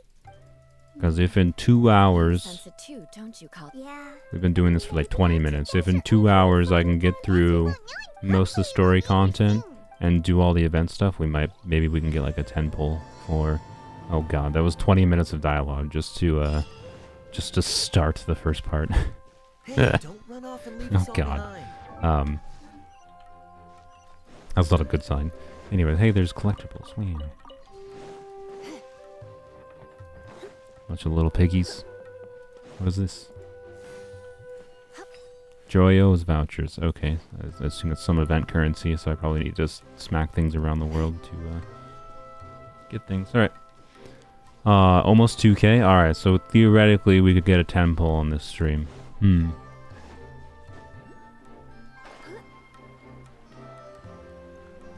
really like the event, or the event. I really like the music here. You guys want me to turn up the music? I can turn up the music a little bit. It looks like no one set foot on this road for quite some time. I agree. And the further we get, the more I feel like this place is a whole lot bigger than we imagined. I forgot to put yeah down. It's fine. Strange up ahead. Let's check it out.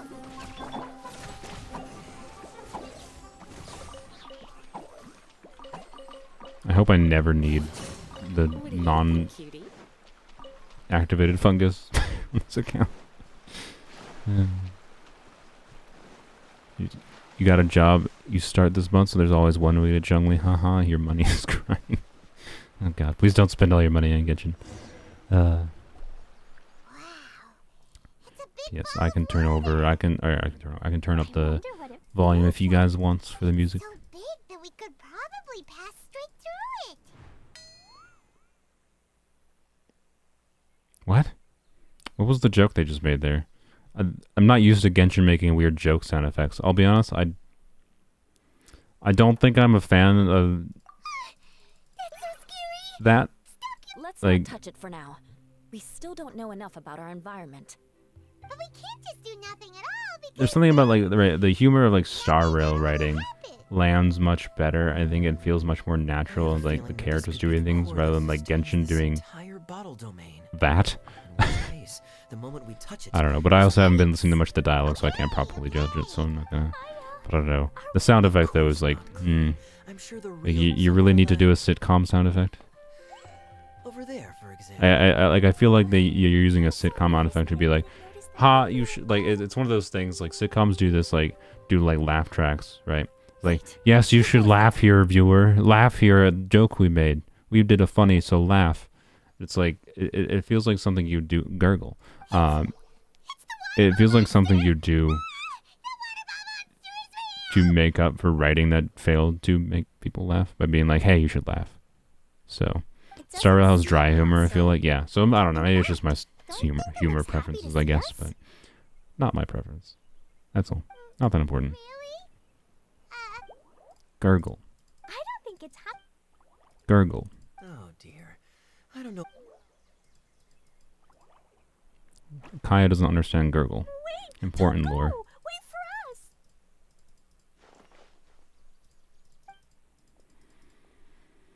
Len, I hope Jungle Dongles comes home early. Yes, I hope Len gets the early Jungle Dongles at the very least, so that Len does not waste all the money they get from their new job. Like the cats? When you're walking around in Mondstadt City, sometimes it'll walk ahead of you for exactly.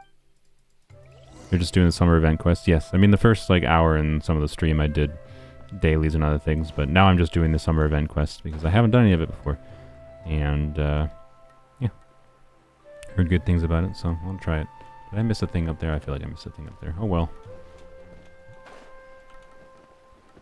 It went this way, right? Yes. You guys can still keep an eye out to see if like the new encoder Did the water drop looks right better down at all. to But the now we're cave? doing less intensive things for like as far like if I move really quickly, theoretically, if I did this before, that would look very pixelated, and that should look less pixelated now because lots of movement can't be compressed as easily, right? So AV1 should theoretically make that look better in the same amount of data. Strange contraption. But yeah, it's most relevant for combat. So like, Over there. for example, the Abyss is resetting, I think, right? Yeah, the Abyss is resetting this Sunday, so I'll probably... Ooh, actually, I was intending to do a Bring us here unit because the review words are helpful stream on Sunday.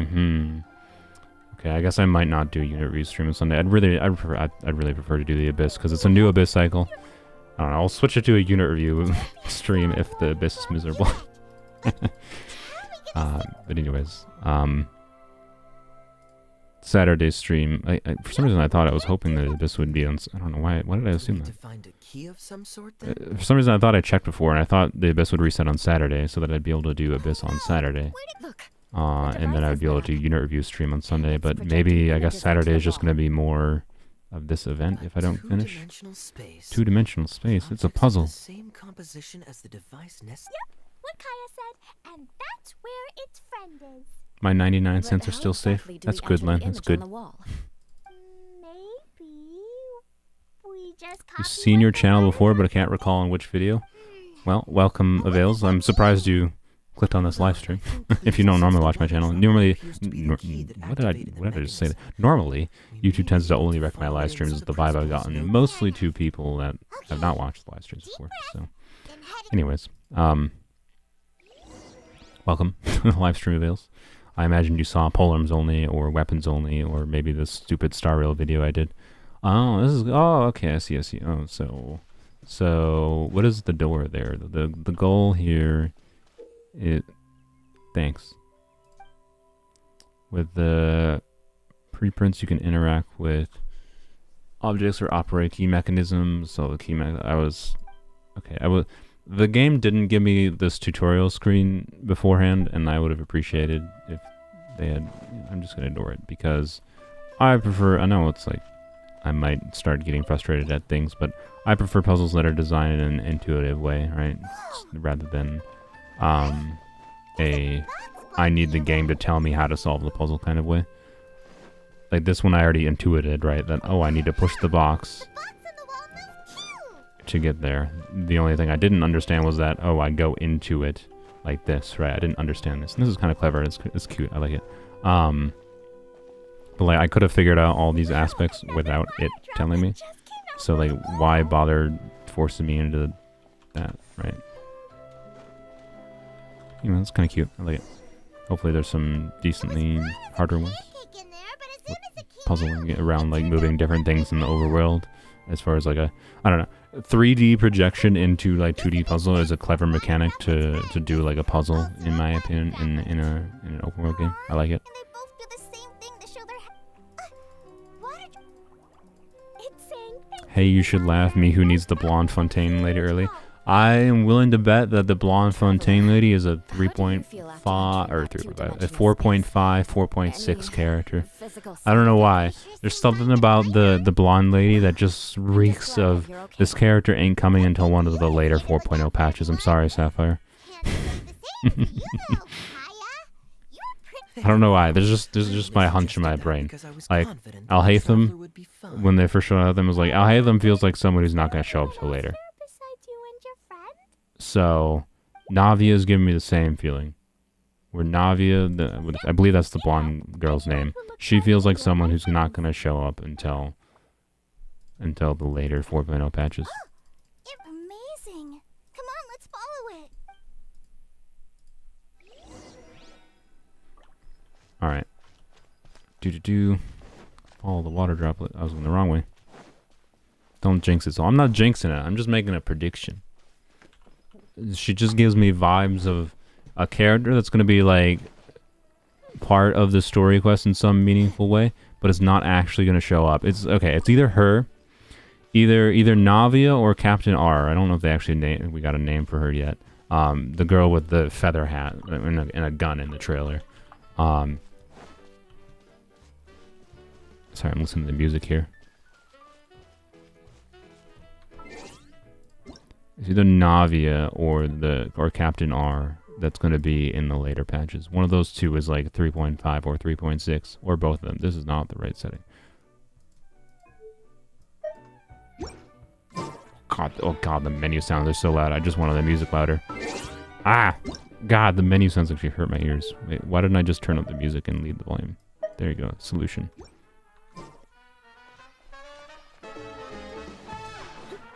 So, anyways.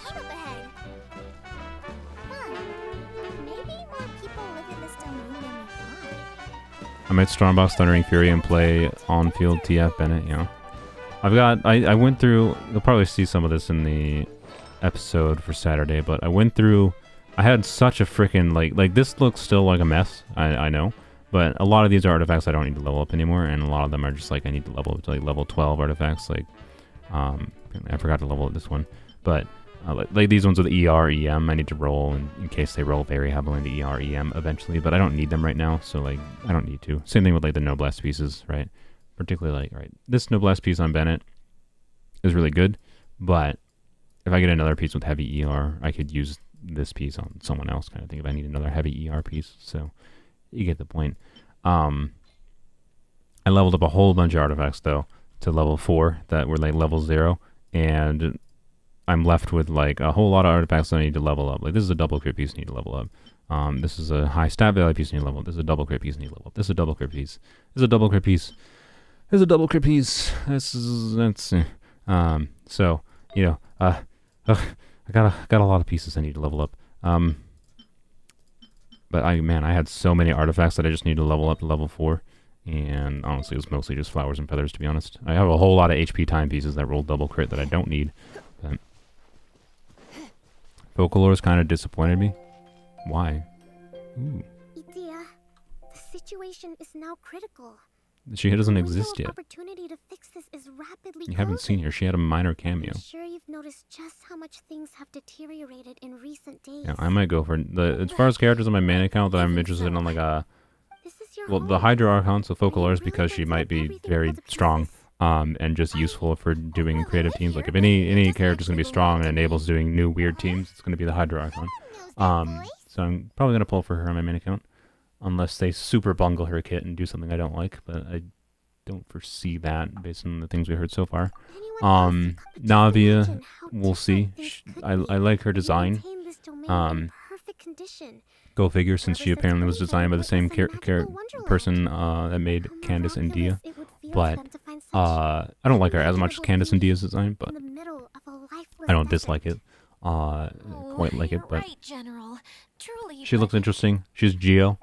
So if they do something unique and interesting with Geo, I'll probably absolutely go for Navia. And then, other than that, Captain R, because I tend to like Electro units, and Electro Gun Girl seems kind of fun. I don't know. What if Captain R could just be Electro Xingqiu, but instead of like rain swords, it's just like, imagine just Captain R summons like a bunch of guns off field. And just shoots electro bullets when you're doing normal attacks. So she's just Electro Xingqiu. That'd be fun. I don't know. So I think that's it for 4.0 characters that we've seen so far. Oh, Arlecchino. I almost forgot about her. I mean, like, come on. How could I? Like, yeah. Arlecchino, this is really stupid. This is just like my preferences. Like, I went up from like, on Arlecchino's design, and then we found it, and then we see that she has long hair with her long ponytail. I'm just like 10 out of 10. What are you doing here? So she went from like, I like longer hair. She went from like, yeah, she looks cool. Like Arlecchino's design is really good to like, no, her design is amazing immediately with the ponytail. So, anyway. So that's 4 characters I potentially want, which is enough. Just on a design level for me to, that's basically going to be all my pretty much for the 4.0 patches, assuming they're balanced relatively apart from each other enough that I can do such a thing. Have any of you heard of the I guess we know the next Candace for Soul. Yeah, it might be Arlecchino. It depends what she does, to be clear. But if she seems fun, or even better, if she's a supportive unit that can enable doing interesting things, I'd be very, very interested in her. I just like her. She has pants. Yeah, I know, right? Like, it's just like a lady in a suit. Like, I don't know. Like, anyone seen Helltaker, by the way? Like, Helltaker was a stupid, free, fun little game. Like, the game itself was actually like, mechanically fun for a little like 1-2 hour experience. But like the whole stupid joke of the game was just demon girls in suits. And it was like, these girls look great. So, anyways, yeah, Arlecchino wearing pants in a suit. She looks fantastic. I guess having some some people call me a general. Huh? Oh no. We'll see what her character's like, to be clear. Call Yeah. me whatever you like, Idia. Oh, I get it now. Gurgle. So, Miss Sangonomiya must be Perhaps a city. Why are so many of Genshin's quest lines? Like, they did those in the Nahida quest, right? Like, struggling to communicate with mushrooms, and now we're struggling to communicate with a ball of water. Why? And then, like, Sumeru was also, to some degree, struggling to communicate with Aranaras. Why are so many quests in Genshin lately just struggling to communicate with creatures? It's weird. How could I ever wait? Klee wants a title too. Yeah, I have no idea what Arlecchino's weapon is. Wait, we can see her weapon? Or we can see her delusion? I think we can see her pyro delusion, yeah. So, I believe the characters we've seen that they are, yeah, right, like, Child is a Hydro Vision, not a delusion, and he's an Electro Delusion. And we only have Hydro in the playable character, and then Wander, of course, got an Animo Vision, so... Master Thief, huh? Every time there's a gurgle in dialogue, you have to say it. Okay. Night is now filled. We'll do Sapphire. Be the sword master who can cut through. Oh, by the way, I think I freaking missed Sylveon's. I was talking about something earlier. I'm pretty sure. Didn't someone refresh their? Yeah, Sylveon refreshed their membership. I forgot Lisa on-screen leak content from like freaking 2 hours ago, or like an hour ago. Thank you, Sylveon, by the way, for the 6 months. Oh, I'm a terrible streamer. Oh God. I don't mind. Whenever I'm thinking, don't worry, Colin. It's probably a sword. I'd be fine with them being a sword. I mean, if Arlecchino's a sword, I don't know, she sends a crit rate, that might actually give me value out of my stupid Light of Foliar that I've made little use of. God, that was the stupidest polling I've ever done. A mascot, you say? Isn't that a character? I attributed it more to wanting the dopamine and being a bad mindset, and the reason I pulled up for Light of Foliar on my main account, Gargle, on my main account was Thank you for bringing these new friends because I was using Pyrokaza for a while at the time, and having a lot of fun with Pyrokaza, and I also wanted Light of Foliar for stupid utility on like a Candace Hydro attack normal infused Kuki Shinobu, which is a really stupid build. But for those reasons, I pulled for Light of Foliar. And it took way too many wishes to get it. It took like 150, I think. Or no, it took like 130. Way too much for Light of Foliar for how little value I've gotten out of it. So, I am perfectly fine for the purposes of my main account for more sword users, but just so I can legitimize having my stupid Primogems board. When she gets here and sees, oh, sweet, huh? Wait, Look how Only Harbinger would have pulled for is dead. Well, make them not dead. yeah, and Mom's the one who's Imagine if Arlecchino doesn't get to be playable. I would be very surprised if Arlecchino is not playable. Like, Senora didn't have a playable model, right? Arlecchino has a playable model, and they feature her heavily in their version trailer. Like, or their version story teaser. Like, I don't know, man. And like, her design screams this character's playable, and we want you to want her. Is the vibe I've gotten from her. So, if there's like harbingers that aren't going to be playable, that probably aren't going to be playable, it would be potentially the girl with the big robot, which I hope I'm very wrong on, and I hope she is playable, and they just do something really weird and fun, like, you know, Savarog in Genshin. That could be super fun. So I hope I'm wrong on that one. But as far as the design level, it's the one I could easily see not being playable because of Genshin's patterns. And then, what's it called? I forgot his name. The dude with the long nose. That dude. Hi, Miss Jen. What's it like? Wait. Oh, Arlecchino doesn't play a little stab on the back for Sims. I know. I have He just wants everyone to feel the pain they have felt when Senora went the rips. Let's enjoy the scenery while I tell you all about it. There's no way they're doing the redemption thing with Arlecchino, like the traveler has to draw a line. I hope Arlecchino's just like a morally gray person and they don't have to do a redemption, right? That's all I would. That's what I would like to see personally. Like I hope they start transitioning into more of like why the Fatui are doing the things they are doing, and show like a member of the Fatui doing things that are justified from their perspective. If despite them not being things you agree with, and that they don't necessarily need a redemption. So yes, I agree. I hope she's playable and doesn't get just a generic redemption story. Not that Wanderers was bad, and Wanderers felt like more setup for it, right? Arlecchino's doesn't have any previous setup. The Wanderers had a lot of setup, right? Arlecchino doesn't have any previous setup, so if she's only featured in the Fontaine story, and then they have like, oh, when she becomes playable, they do a Arlecchino story where she gets redeemed. I don't know. It's a pattern I'd like to see them not stick to, right? Who else has visited? He was a huge help and redesigned many of the buildings here. Although he was always grumbling to himself. They'll redeem her and blame Vittoria for everything again? I sure hope not. What a kind person. I could tell that. Can she be morally gray if she abuses kids? Does she literally beat kids? I mean, sorry. Please pretend you didn't hear that. because I don't know what you're counting as abuses kids. If it's she's running the if she, I know like the only thing I know about her so far is that she's related to controlling Linny and Lynette in some form. So I don't know. Where the Mondstadt aristocrat is now? If I remember correctly, he headed north after the incident. It's a pity we're having. Still, not to worry. There's nothing dangerous here.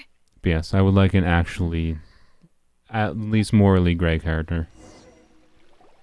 Hey, Idea! Child, they did a decent job at it, but they went too hard in my opinion on the Very well. look, Child is just a family boy kind of dude, which just the Child story quest just so much felt like it was like, you don't have to feel bad for playing the character that like threatened to fucking kill an entire city, and well, not even threatened, he committed to what he threatened, and tried to, but he was like, ha ha ha, I knew you would stop it.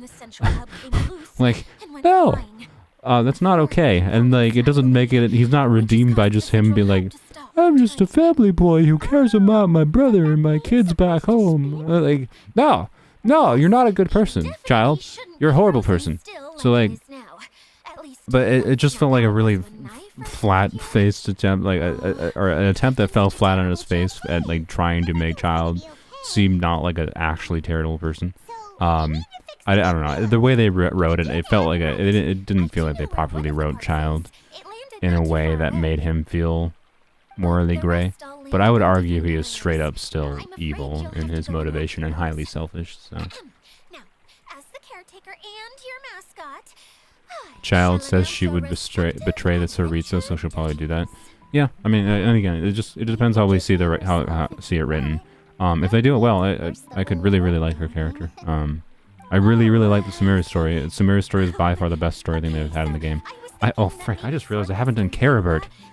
I haven't done the stupid Dane's Life quest yet. Oh, I forgot about that. I completely forgot about that. Oh, that was a while ago too. I haven't done it. I think I probably have to do that before I can do the Fontaine quest, right? Oh, okay. It just means we mustn't forget. I have to remember to do that at some point. Yep. Anyways, come back here and please so I don't know. I am optimistic for Fontaine's story. They did really well with the Sumeru story. Those things like improved. I think Sumeru does have some pacing issues, particularly that I noticed having to do it multiple times. So. I don't think the start of the Sumeru story was very strong, other than the Sub-Zero's Festival. That was very good. The stuff before the Sub-Zero's Festival was pretty bad, and then there was some slow aspects to other parts of the Sumeru story. But overall it's really, really good, I'd say. So, how come you So I didn't am bring it up when you optimistic first saw it? for Fontaine's story I've been more and than for a character happy like to. Arlecchino to be done right. But with 3 other components to find, oh, I And Dottore suddenly is feel interesting as well. overwhelmed by how much They work better I keep need to do. Dottore as he is currently motivated. I swear to God, if they do some kind of generic motivation, be like, oh yeah, but I was wrong. Oh man, like it doesn't make. I don't think it would make sense for what that character is doing and has done for him to just be like, oh yeah, well it was wrong for me to do all the things I did.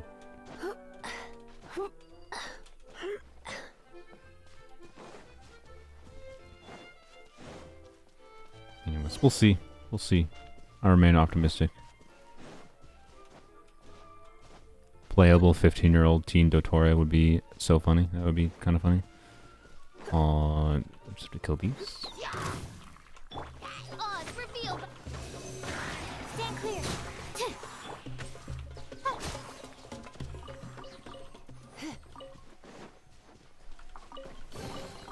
No pain, Yeah. no gain. I caught in my corner of my eye as I turned. I was like, wait, was there a blue thing that when I just turned my camera? There was indeed.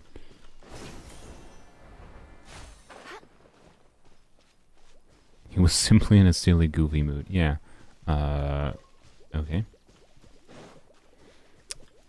Do I... Okay. I don't have a Hydro Bow character in this account, so this is weirdly annoying, but how do I... Come a little closer. Okay. I see. Okay, and then he's gonna go down there, presumably. Alright, well, let's switch characters. Hydro, Barbara. Chincho has a 5-year cooldown.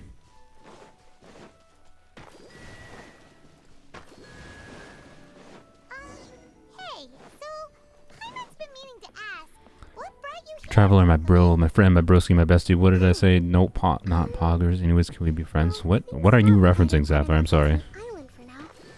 So I thought I'd take the chance Wah. to get out and see more of the world. Yay.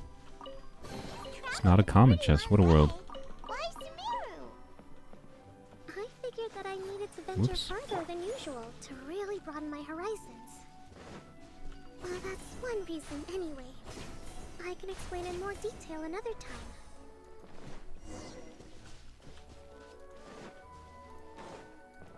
So weird to me that they put dev work into like creating a area like this. That I mean, they might bring it back in the future theoretically, but Absorption test. it's so weird to me that this company puts like the amount of like it's not an insignificant amount of work, right? To this area is not necessarily ginormous compared to the rest of the game, obviously, but a meaningful amount of work had to be put into making this, and like it's just gone after a few weeks. It's so weird to me. It's so weird the transient nature of live service games, but this game in particular, it's the only live service game I've ever put a meaningful amount of time into. But the gaming industry moving towards this direction of just like eternal transience in such a like some companies, like I think Destiny has this problem, right, where like there's my brother complains about Destiny 2 not having like some really good story content in the game anymore, like if you just started playing the game today, and that's like something that like they kind of like someone like Bungie who makes Destiny 2 kind of just like brushes under the rug and be like, yeah, don't think about that, right? I have to go lower. Where am I going? But something like Genshin is just like, nah, it's just like, that's just the way it is. It's just like, no. There's just things we're adding in the game that are like really cool and that we put a lot of work into, and it's like, it's only available for a few weeks. Like, what? Yeah, the music will be gone too. Like, it's so weird. It's so weird. I don't get it. And like the only argument you can make is that it saves like storage space, but the game is so fucking ginormous that like it's not gonna save that much storage space realistically. And like I feel like there'd be a solution if that's the true motivation anyway. So I don't think it is. It's just the nature of the game. There we go. Okay, now, I'm sure you're both wondering, but where's the... There's nothing... Oh, it's that lamp thingy, right? What Kokomi needs to be in every event, seriously. Why is Kokomi here, by the way? I was, like... Anyone tell me why Kokomi's here that I missed? Like, why in the actual F was she in this bottle? Because we met her in the bottle, not outside. Shown up by a hydroidolon. Cheer up, Edea. The hydroidolon can give a basic demonstration. No, wait. But beyond that, it can't communicate. Did you guys catch that? Did you guys catch that? I'll say what I'm hung up on right now in a second. What? Eidolon? No, like, I'm sorry. Like, where is your... Let's... Okay. Pronunciation. Alright. Here, I'm going to Google hydro... Or, not, I'm not going to say hydro. I'm just going to say... Eidolon. It is Eidolon. What? Google says Eidolon too. What the f***? What? No, Google, you're wrong. I refuse to accept this. There's a YouTube video from Emma saying, this better be Eidolon. Why is this a minute long? Eidolon. No, you're wrong, Emma. You're wrong, Emma. You're wrong. It's not Eidolon. Eidolon. No, it's Eidolon. You're wrong. There's a schwa. It is not Eidolon. No, I refuse to. No, there is a schwa there. There is a schwa in the. So, okay. Phonetic IPA.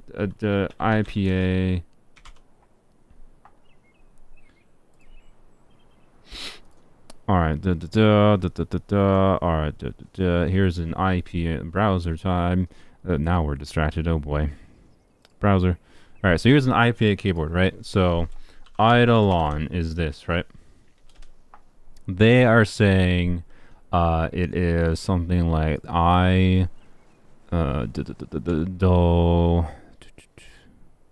where I think it's just O. I'm not gonna. But if you know anything about IPA, I'm not gonna bother with diacritics. It technically would probably be something like this.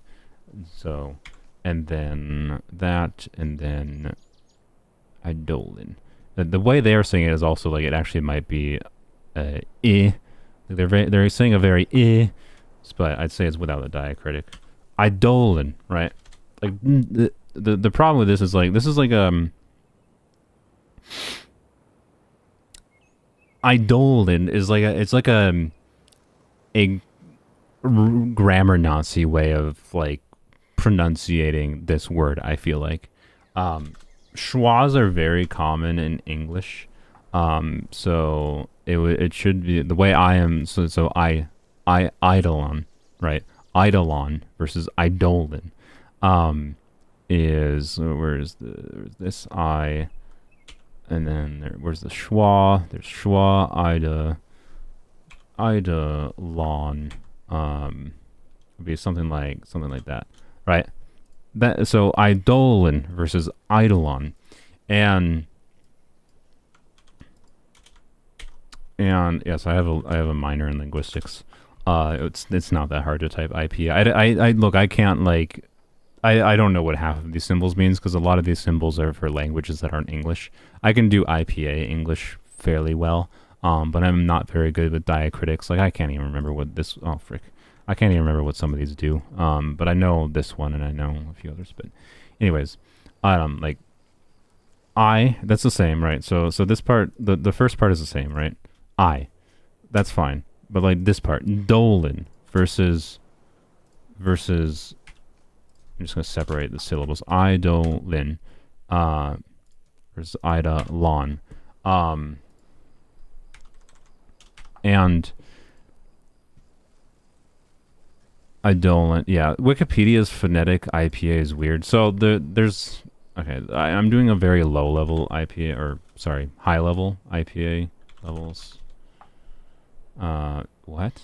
IPA transcription levels. Hopefully there's something on there. No, okay, no. levels of phonetic transmission. Why is this LinkedIn? What in the actual? No, I don't want a LinkedIn. So, okay, I don't know what they're. But anyways, like when I was doing phonetics, like my phonetics professor taught me about like when I was learning transcription. There's different levels of phonetic transcription, right? And Wikipedia is a different way of doing it. I don't like how they transcribe it, basically. So, point is, for the main notable thing here is like English stress patterns. So this is British English, so it might be slightly different. But anyways, I don't know if you want to research this yourself. So like the way that like English speakers tend to stress syllables is this first I'm like almost wanting to go into like full Pratt mode on this, and I want to almost like do a phonetic analysis and do a Pratt mode, but Eidolon is unnatural in my opinion, and is just wrong on like a natural. Most English speakers would not pronounce it this way, because there's a very hard pattern of stressing in English, where most words that aren't loan words are words from other languages.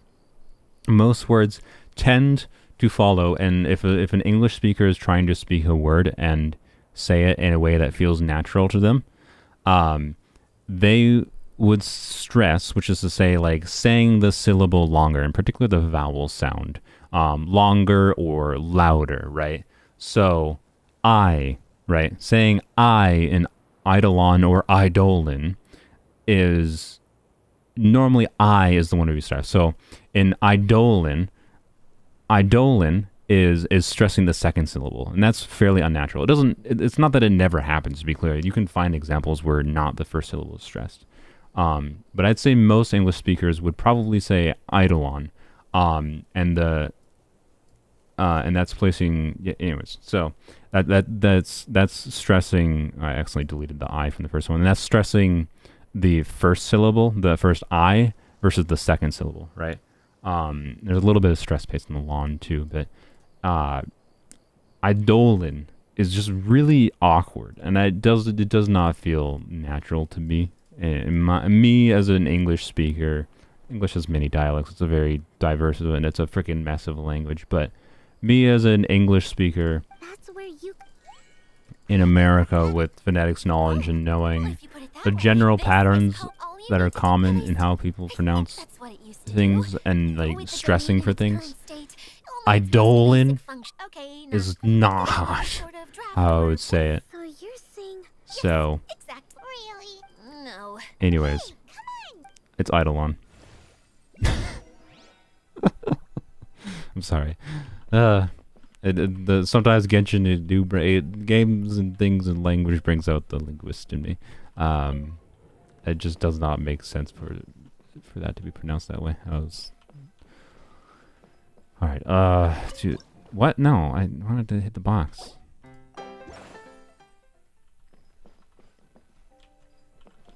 There are some English dialects, by the way, that might more commonly stress, like, it could just be like, there could be English dialects where when you use the I vowel, you say I, you generally speaking don't stress that. There might be English dialects where it's very uncommon to stress the I, right? And that's why you would say eidolon. I'm not saying there's not any English dialects or anything, to be clear. I just think most English speakers would probably not stress it in the way that they have chosen to do that. And it's weird. So, and I don't recall Sarel even mentioning eidolon or eidolon, but it's eidolon. Anyways, I think we're good.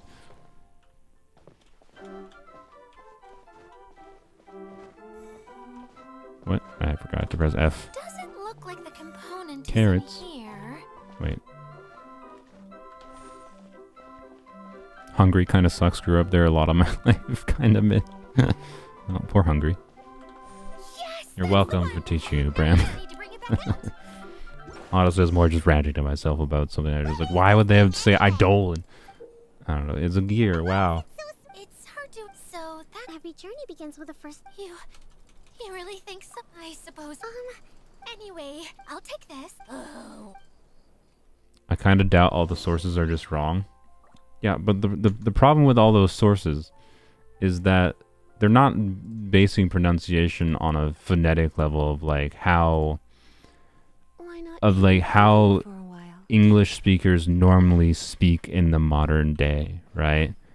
Which when it comes to like trying to localize games for as wide an audience as possible, you probably want to localize towards saying things in a way that sounds natural, right? As far as natural spoken English goes, yeah. If you're trying to, what someone saying eidolon is someone writing down the rules saying, no, you pronounce this word this way. And that's like the rules that matter to like someone that's doing radio broadcasting or being a news broadcaster. What's wrong? So, and Just a little confused. it's a very widespread language. Many people will pronounce things in different ways. Either pronunciation is valid. My point is not that one of them is correct necessarily, to be clear, but that eidolon is a far more natural sounding way of saying it. Not eidolon. And I don't think most English speakers would lean towards, like if I was going to survey my entire audience being like, do you think that word is pronounced eidolon or eidolon, right? Would you, right? Or how, no, actually that's the wrong way to phrase the question. The way to phrase the question would be to write it down in like text form and survey people that ideally haven't seen the word before. And ask them to pronounce it, like show it to them in written form and ask them to pronounce it verbally, right? Or make an attempt to, even if they haven't seen it before. And if I was gonna do a study, my bet, based on my knowledge of how English speakers tend to stress words and tend to pronounce things and tend to place stress in different syllables, is that most speakers would pronounce it eidolon. Therefore, it's be more natural. It's not that there is a right or wrong, because there isn't in language. There is no right or wrong. Language is wishy-washy. Ultimately, it's a tool for communication, right? And if meaning is communicated successfully, that's all you really need. But when it comes to like something like a game, trying to make English that's just like seems like it's normal people, that's like this is people using language in a natural way. How'd it go? If a speaker is listening to that and they hear a word like that said differently than it seems like it should be said, that seems not natural, right? And it's like it breaks like the suspension of disbelief on like a fiction level. So they, in my opinion, they should aim for. Why is the traveler holding their arm this way? This looks really weird to me. Why are they doing that? Something about that camera angle, like their arm was just like stiff at an angle. It's really weird. So, I'm done talking about a freaking eidolon.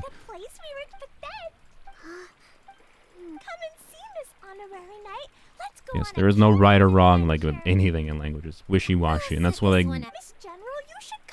hardcore rules applied to like anything with language is kind of stupid. Not completely stupid. There's a reason to have like structural rules in place for like writing in some degree, but in my opinion, it's only to the degree which with what meaning can be imbued within the rules that we have, right?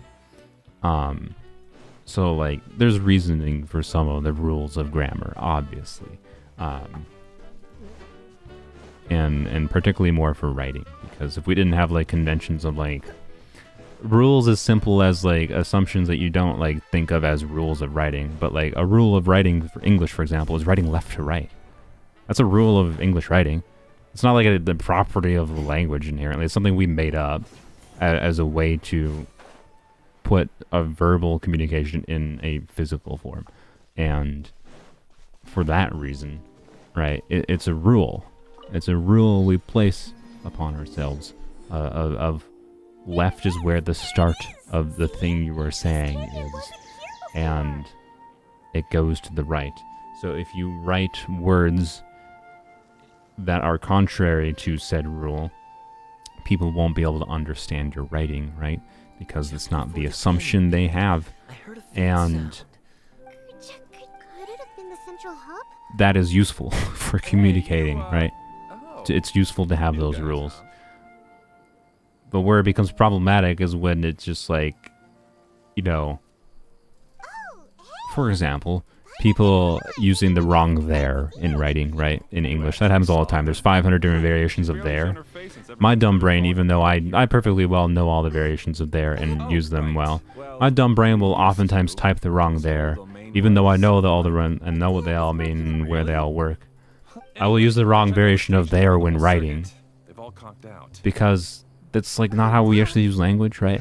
Like there, when we're speaking English, is just a word that has the same sound that functions in all these different contexts. And when writing, you're supposed to use different there's rules for using different forms of there Aren't you just to mean travelers? specifically different things. But like if you think about it, almost no English speaker would actually have a problem with written English if we just erased all variations of there into one there. Right?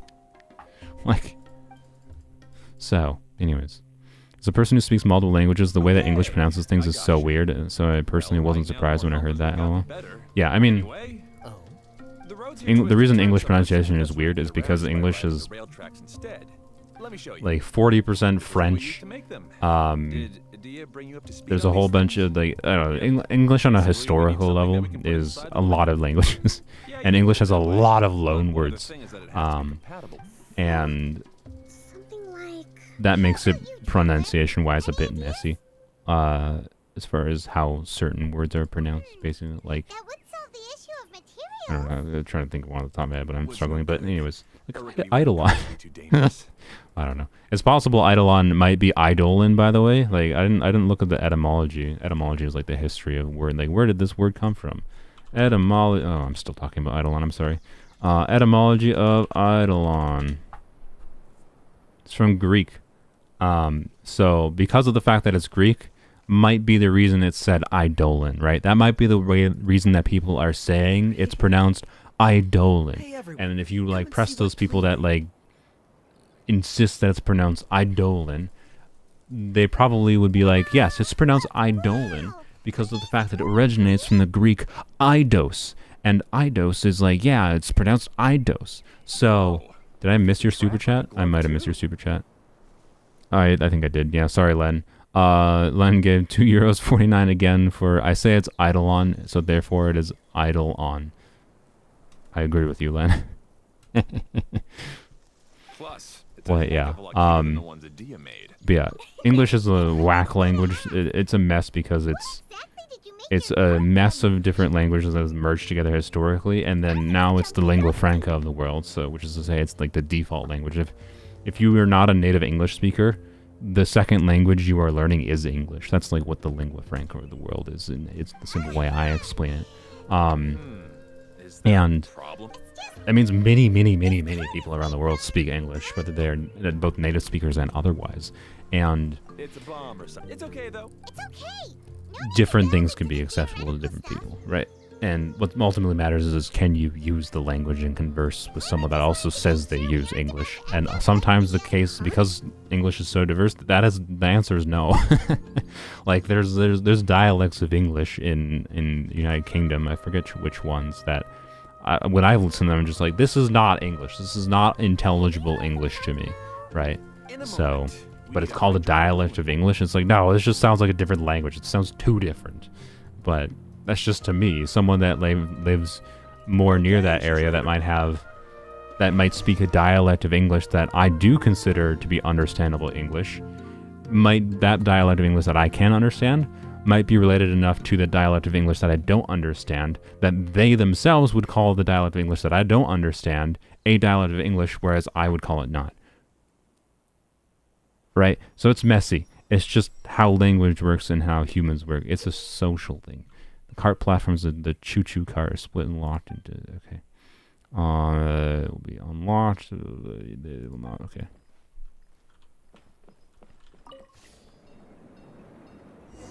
So we're just riding on a train, okay? So the puzzle here is going to be repairing tracks kind of thing.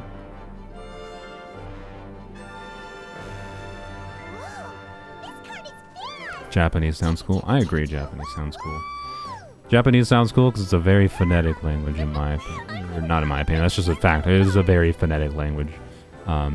Japanese writing is a scary hellfire hole. But spoken Japanese, I think it's like really refined, almost in a way. It's the structure of Japanese syllables and being largely just consonant syllable, consonant syllable, consonant vowel, consonant vowel, consonant vowel in Japanese makes it a very nice and pleasing sounding language to me. Yep, looks like it's all reverted to a preprint state here.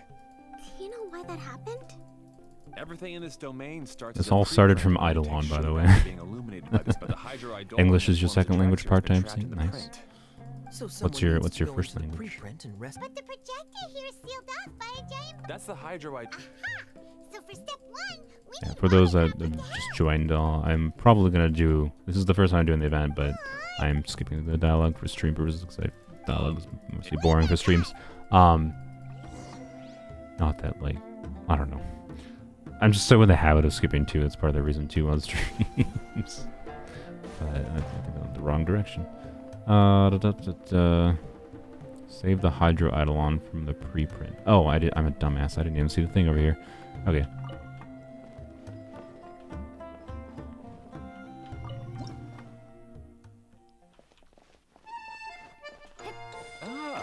So the hydroidolin was locked up in that chest. First language is Swedish. Nice. You might be the first person I think was a Swedish speaker I've seen in my chat. I'm sure I've had other Swedish viewers, but German, English, technically Latin, and a teeny bit of Japanese. I mean, yeah. Theoretically, I know a little bit of Japanese, but I'd never even dare try to say I can converse in it. I need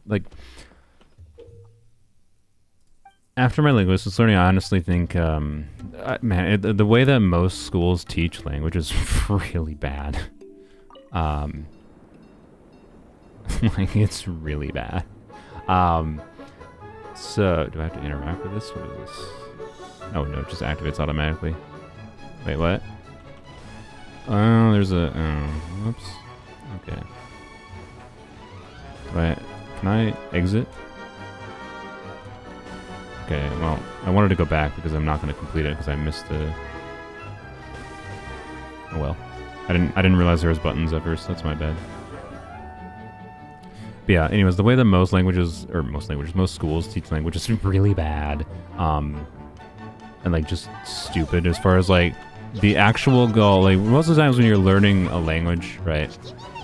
The goal you would think should be to be able to converse in that language first and foremost if you're learning a new language. And the methodology for doing that is relatively simple, and that's memorize the most common used words as possible, as fast as possible, and start using those words. Start using the language, right?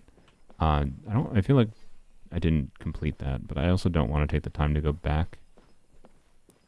So, I don't know. Anyways, I guess I'll keep writing. I'm pressing the wrong button. Do. Oh, I see. Okay, cool. But yeah, learning any language, in my opinion, is learn the most common words used in that language, and then do your best to use them. You'll probably do it very badly and do it wrong. And the best thing you can do is try to just find someone that can tutor you a little bit, and actually converse with you in that language. Ideally, let's say I want to learn Japanese. I should try to find someone on, I don't know, Fiverr that I can learn, or I can just converse with them with Japanese, and they can be like, yeah, you said this wrong, you said this wrong, you you should use whatever this word, and you know, you didn't use, you know, you didn't do subject, object, verb in the right order. You did subject, verb, object, or whatever the language for that ordering is for that language, right? But the funny thing is like once you can like know the most common words in a language, you oftentimes like let's say like you learn the 500 most common words in a language you want to learn, and then you practice actually using those words a little bit, forming sentences like I like apples. You know, speakers of that language can understand you said I like apples. Now, was that a particularly nuanced conversation? Were you having deep philosophical conversation in another language? No. But they understood that you said I like apples, right? And if you have a library in your head of the most common words of the language, you can converse to a surprisingly competent degree with people in a language in a relatively short amount of time. And I still have never dedicated myself to even doing that. It still takes like dedication. It's not like easy.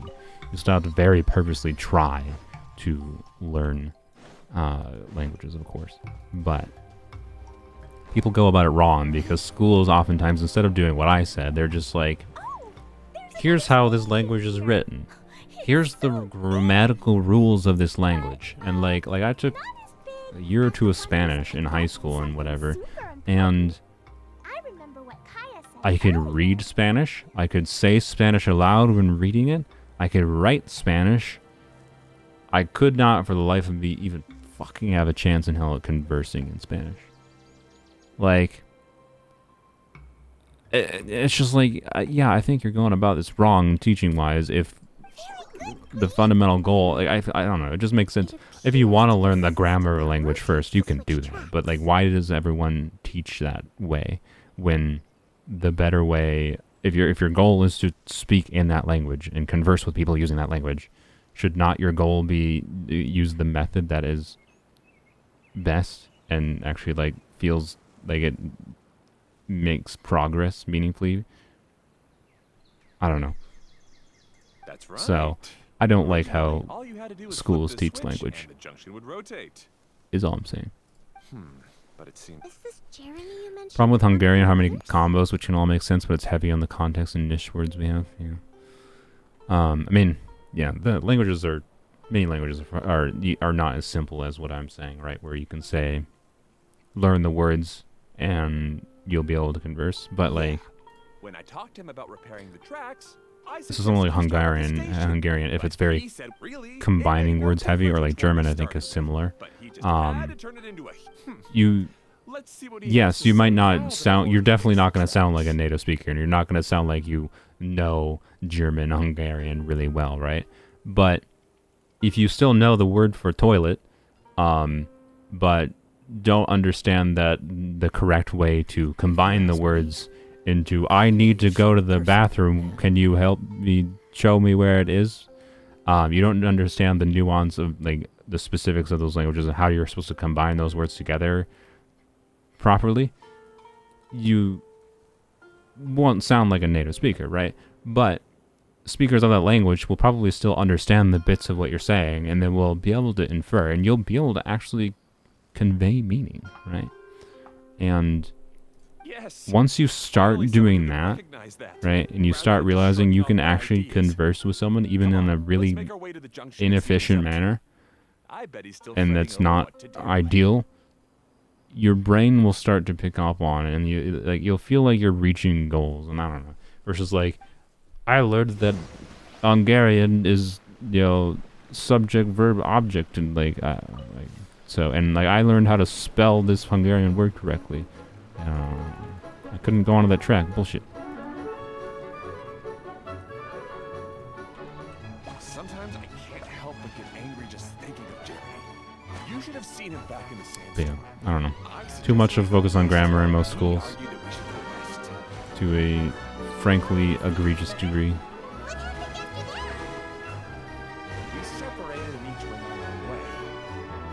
From what I've heard, people try to talk to Germans in German and they just reply in English. That's funny. Many cultures, many cultures will greatly appreciate, from what I have seen. Many people and culture, whatever, will greatly appreciate literally any. Like if you're, say, you're traveling to, I don't know, if I'm going to travel to Japan, right, and I make an effort in the months beforehand to memorize like the most common Japanese words on top of like the Japanese I already know because I watch too much anime, and and that's enough. I start to be able to like converse in basic ways and understand the basic things people are saying, even if it's not fully. It's like the simplest thing, because like when you're traveling, if you're like a foreigner in another country, you're a white dude traveling to Asia or wherever the fuck. People's expectations of you when there's a different language in there are zero. They have no expectations of you, especially in many countries, especially the likes of like Asian countries. They have zero expectations of the white boy wandering around Japan, China, wherever, and of being able to speak their language. And you immediately, as soon as you show that you've made an effort, an actual effort, to learning their language, right, by being able to converse even basically, you immediately start to break down cultural barriers. And that's oftentimes the biggest impediment to intercultural communication, is just breaking down that barrier. And one of the easiest things you can do, it's not easy, but it's not that hard. It's just learn a little bit of the language, like before you go there and converse with the people, right? Or and interact with the people, I should say. You're not going to converse with the people if you don't learn the language. So, No need to think. yeah, and there's lots of languages that will have sounds that are hard for you to pronounce depending on what language you natively spoke. There's like tonal languages and non-tonal language. For example, if I tried to learn Mandarin, it would probably be not easy, because Mandarin and Cantonese are both very tonal languages, and English is not, generally speaking, very tonal, and that would be hard. And then, of course, there's the examples people chat and talking about right now, where like there's just literally different sounds that people use. Easiest example, like just going off of like my Japanese examples that I can think of, if like a Japanese speaker or wants to learn English, the R and L phonemes, so R and L, so room. If I'm saying room or loom, a Japanese native speaker, at least one that's not like very like really good at English, a Japanese speaker would have heavy difficulty even perceiving the difference in me pronouncing room and loom, and therefore you can imagine it's probably pretty hard for them to say room or loom, right? And the funny thing is, when you like go and analyze like the physics of like what the sound was produced of, like room and loom, they are god awful similar. Like it's really weird to me how distinct in my brain the R and L sounds to me as like an English speaker when I say room and loom. And I'm like, yeah, these sound like, yeah, you obviously said room, or you obviously said loom. But then you do a phonetic analysis and you're just like, these are the same sound. These sound exactly the same. Not, they don't sound the same. They look exactly the same. Like they have almost exactly the same physical characteristics with like minor differences. And you're just like, how the actual does my brain hear this as something completely different? And so, and that's the effect, like, because in Japanese there isn't really distinct R and L phonemes that are used, it's very hard because they sound so similar so often. And anyways, this is why we need to use IPA. Indeed, I mean IPA is a thing used for writing, so when I'm speaking it's hard because I don't know the names of all the IPA symbols off the top of my head. So I know very few of the names of the specific IPA symbols. All right, I think we've heard enough Yes. from you two. Learn IPA. So if you want to be able to try to communicate the more annoying phonemes of a particular that your language might have that aren't Insist on bickering, part of like then I English or suggest you whatever. go somewhere else. Otherwise, So, I'll just anyways, Now, come with me. I'd like to have a word with you. Phew. Don't be upset, Klee. There are many complicated situations in this world which don't always, as a passing traveler here, but in my experience, why is the T in there? family In issues the can French be word? the I have no idea. toughest to resolve. Seems you don't like dealing with this kind of But yeah, thing. I need to learn language because like it's weird to me that I have this linguistics knowledge and I say these things and they don't learn. I honestly think if I committed myself to learning Japanese in particular, it would not take me that long to get a hold of speaking it to a competent degree. It's okay. Back to the topic at hand. Weren't you about to go look for your brother Hado? Ah, right. We would have to use the junction to send the cart to another area. Sorry to trouble you again, but would you help us find him? Oh, You're so happy that 5 years of French in school actually did something. Hey, come on, you Yep. two. Your brothers after Wow. all. Can't you try to get along? Wait, lower 70 meters? Where? Oh, just down here. Okay. Switch tracks using the junction. Where's the junction? Is this the junction? Oh, it's over here. Okay. This just looks like another random friggin' flower. Yeah, okay. Changes the track. Use the board to check the... Okay. So, what does this look like? No, I don't want to read it. I want to check it. For fuck's sake, Genshin. You literally tell me to check the thing, and then you default when I go... Like, really? I'm sorry. Like, why? Why? Why when you literally be like, hey, use this board to go and check the thing, and then you default to reading the fucking sign? Like, no. Default to what I want to look at. What you just told me to look at. Jesus. What? Did it not just... I'm not having a stroke, right? It told me to look at the sign, right? One of these is just rules, and then one of these is... Oh, it's just saying where it is. Oh, I'm a fucking... Okay. No, I'm... Okay. They literally showed an image on the screen of, like, interact with the sign to see where the tracks go. And they showed an image that implied, like, it would show me, like, a little map where, like, I thought it was... It showed me this, I think. I thought this sign was going to show me, like, yeah, switching this track to this would switch to... right. So that's what it would be. Not it was just going to read out what it says, which is weird to me to do that. I don't love that personally. Video games are a visual format. The more you can put visually rather than just verbal, like written, right? Show don't tell kind of thing, right? Is my opinion, but so is I don't switch to the amber flower. this is the end of this track segment. Otto should be nearby. Can I get on? That took a long time. Everyone's speaking French in chat.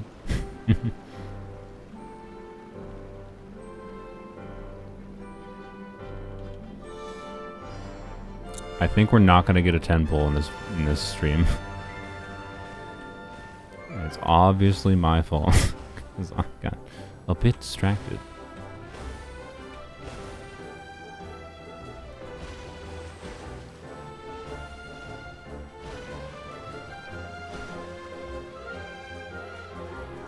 Oh, I just brain derped. I apologize. I was looking at chat. I didn't notice it was wanting me to get on the second rail.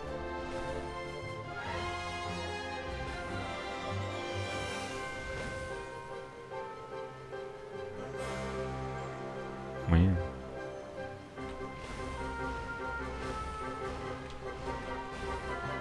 Okay, no, I didn't get all those. Yeah, we got 65. Yeah. Precious just win. No pain, no gain. Anyways, I guess you had repaired the well, the event had me tripping because I was trying so hard to get on the red trail, which is supposed to be the pink, like you cannot tell. Oh, yeah. Yeah, I imagine those colors are not great for Now that the track station whatever for anyone who can't perceive differences in colors either as well It'd be good to as see my design back you in might action expect. again. You're in no condition to be out running around like this, Hado.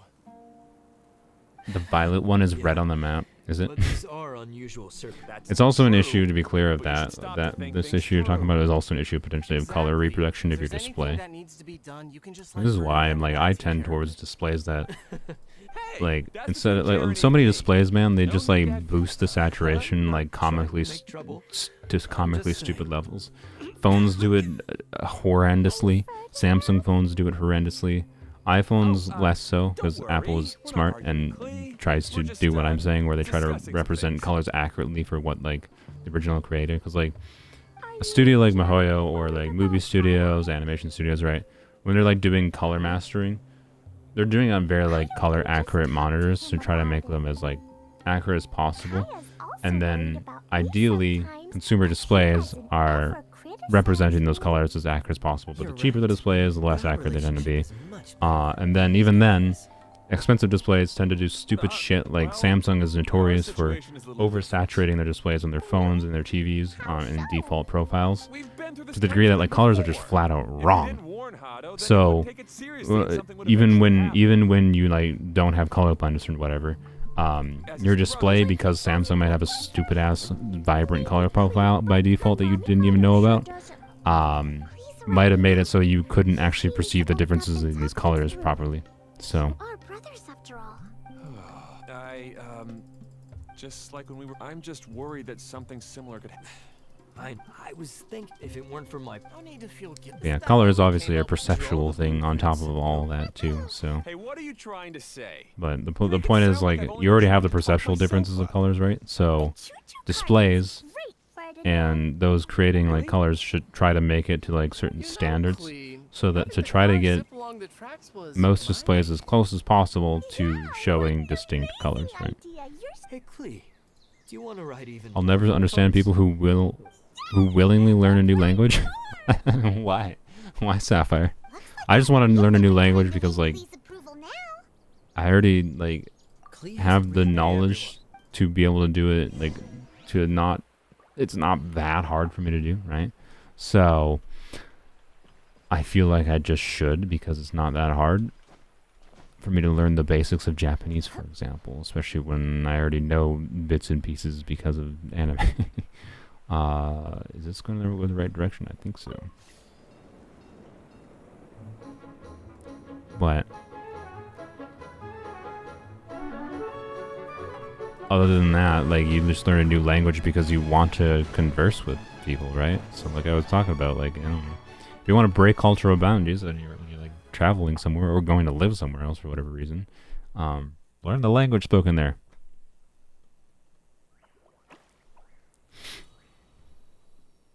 Can't imagine forcing yourself to learn new words and new grammar. Aren't you like, didn't you, I think you're still in school. Aren't you still in school for like being an electrical engineer, Sapphire? Aren't you forcing yourself to learn to be an electrical engineer for some goal in mind? And your goal in mind might be like career focused, but like learning a language would be no different. That goal can be as simple as you wanted to learn a new language for like clout reasons of being like, yeah, no one in my family, like in America, like a lot of people don't speak multiple languages, right? Like most of the people that speak multiple languages in America because they were like born into a Spanish-speaking family, and then they learn, and then they also know English because it's like a necessity in America. To many degrees. Depends on your community a little bit. Some communities are very heavily Spanish and not much English, but in America. But anyways, point being, you have a goal in mind, and for whatever reason you want to learn a language, and it's no different than like learning for money. Right? That your goal of learning electrical engineering is for money. You can learn a language for money too, right? Like companies like MiHoYo need people who will take MiHoYo's source material, right, of like Chinese written source material, and that can translate and then localize that, both for like the process of localizing to To be clear, just learning a language is very, and to be able to converse basically is very different from the skills necessary to be able to localize. But yeah, being able to translate and localize, like you can learn language to a degree where you can get a job too, right? Like I don't know. The point is, there's a lot of reasons to learn languages. More reasons, in my opinion, to learn electrical engineering. Like I could easily just in turns ever say, I don't understand why anyone would ever understand wanting to learn electrical engineering. There's so much math involved. Like I can say that, right? And like, well, it's just like you have a goal in mind. I don't know. That's why you want to for whatever reason. That's fine. By the way, have you ever seen anything like? Nope. Is that so? Yeah, you can. I don't know. Language is one of those things. The reason I'm like making a point about it, I guess, is just like languages have many reasons you would potentially want to learn a language. I feel relative to other things. So it confuses me that you would be confused by other people wanting to learn languages, since there's so many reasons you might want to learn a language. But not that you have to, like, right? If it doesn't suit your needs in life, if you don't have to learn another language, I'm not saying you have to. It's not what I'm trying to make a point of. I'm just saying there is a lot of reasons to do so. Summon a card.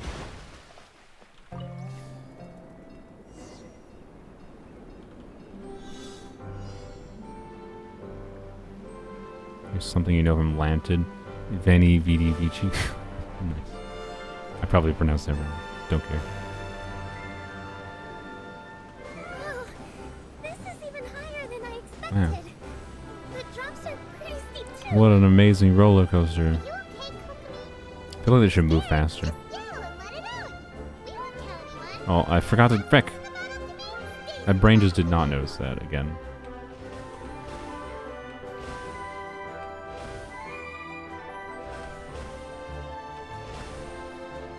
Oh, by the way, I've read, for the last couple of days, I read the entirety. I knew I wasn't going to be able to wait for like future Oshinoko seasons. I read the entirety of the Oshinoko manga. And the latest chapter left off on was a terrible chapter to leave off on. I was like, no, this is a bad cliffhanger to leave off on. Anyways, if you read the Oshinoko manga, you know what I'm talking about. I'm not going to say what it is, but... Anyways. I'm glad I read the... Oh, I missed like 3. Okay. I'm glad I read the manga. The manga is just as enjoyable as the anime, which is not that surprising. I'll still probably watch future seasons of the anime just to see the visual flair the anime adds, but...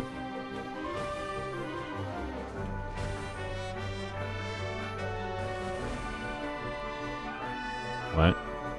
Oh, we have to wait for the Gurgle crossing. Yeah, we got 100. Yay. Now we just let it take us to the thing. And I'll do this anyways to engage my brain.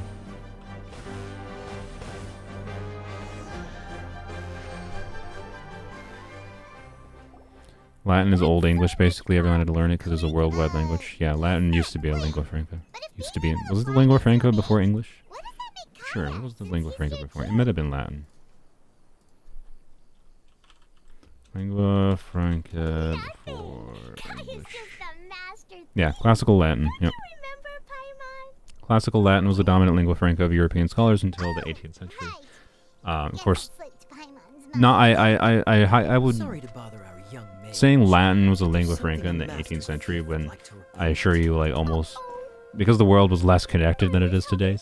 I imagine Latin. Saying Latin was a lingua franca of that century is a very European-centric view of the world back then. And if you were to take an Asian perspective of the world, there may be no lingua franca, right? But anyways, you get the point. English, in the truest sense of the word, I feel like is the first true lingua franca, in the sense that it is what people will default towards learning if they don't know it. To keep playing. I know Idea is I don't think it's incorrect to state that if anyone wants to, like, assuming you are interested at all in interacting with people outside of your own culture, right, of your own culture bubble that use your specific language, if you are not a native English speaker, there is probably a fairly high pressure to feel the need to learn English, is my guess. And that's kind of what makes it a true lingua franca. How about we hold hands, Miss The true, Dodo? like, Clee will give you a default language of the world, for better or worse. And native English speakers like me are privileged. It's because, like, we don't have to feel the need to ever learn a second language because we just natively know English. Latin is cool because it's old. Fair. Is Oshinoko worth watching while I wait for new Jujutsu Kaisen episodes? I like books but can't really be bothered with manga. That's interesting. I mean, manga is like a more digestible form. Manga is like, take anime, right? And then now you can read it at the pace you want to read it, right? Like, I blasted through the equivalent of probably 2 seasons worth of Oshinoko content in like a day or two, right? And in like not like 24 hours, and like probably 4 or 5 hours, like 5 hours or so. Like, you can read manga really fast, if you want to. Like, the pace at which I can read manga is far above the pace at which I can consume anime, is what I would compare it to. So I can see why you might, like, I struggle sometimes with getting like some of the visual meaning out of manga, so I do prefer anime, I'd say, overall. But it came down to, like, I wanted to know certain, it was on my mind, and I was like, I'm curious about certain continuing things in the story, so I decided to read Oshinoko. That's kind of all it came down to. But yes, I think it is worth watching. It's really, really good. It has some very good commentary on a lot of things about the Japanese entertainment industry specifically, and a lot of, like, interesting, I'd say, well-written characters with their own motivations that are, very not necessarily good people, in the simplest sense of the word, but their motivations are understandable. They're just like broken people, right? And all their actions tend to make sense. I don't know, it's just really well written.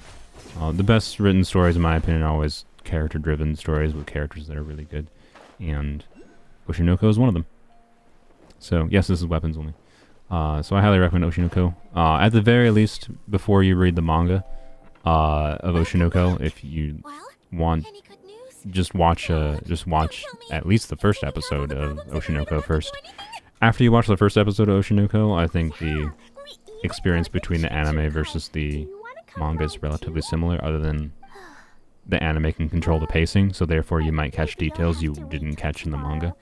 So that's why I think anime is a better medium, because it gives more control over what the viewer is seeing, right? By forcing some things upon them, but it's also worse in some ways. So, as far as like speed of consumption goes, manga's better. Hello, Win.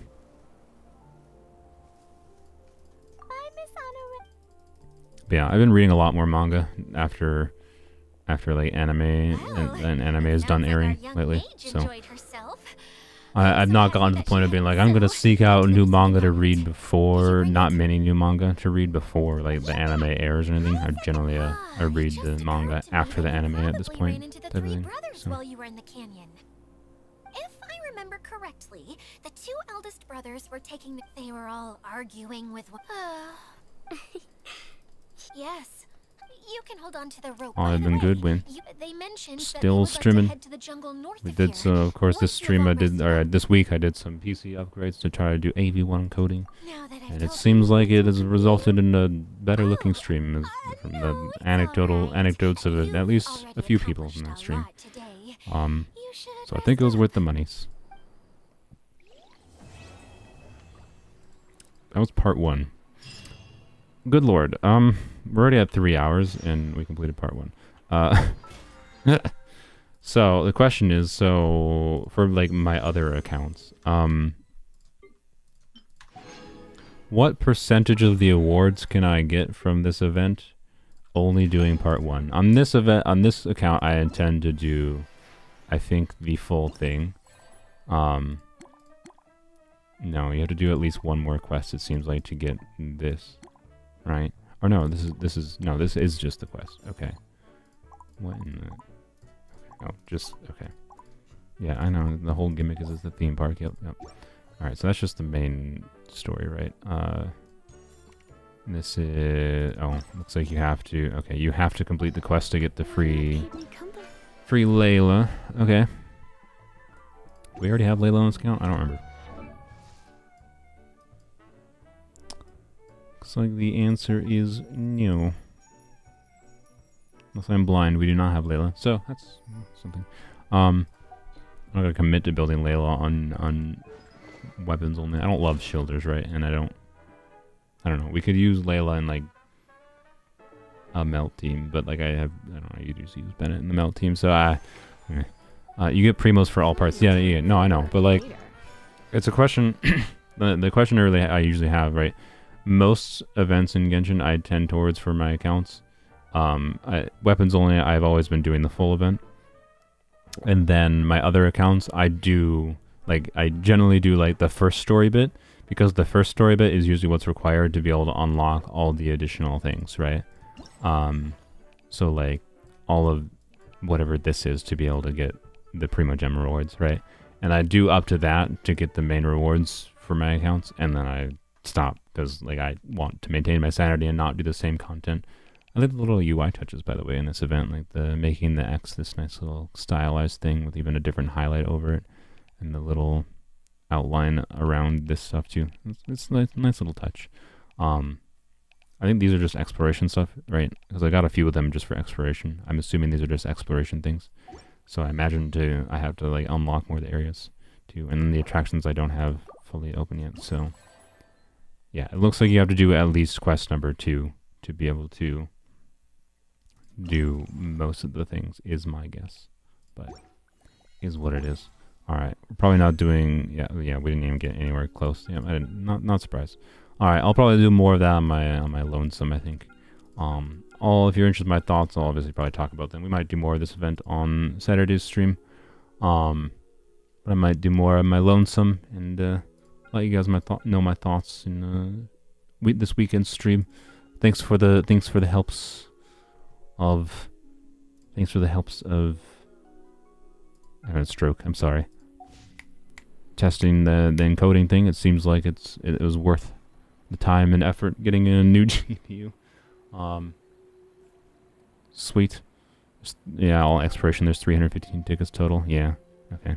I need quest 2. So yeah. So like my other accounts, right? I'll probably not do the third quest, right?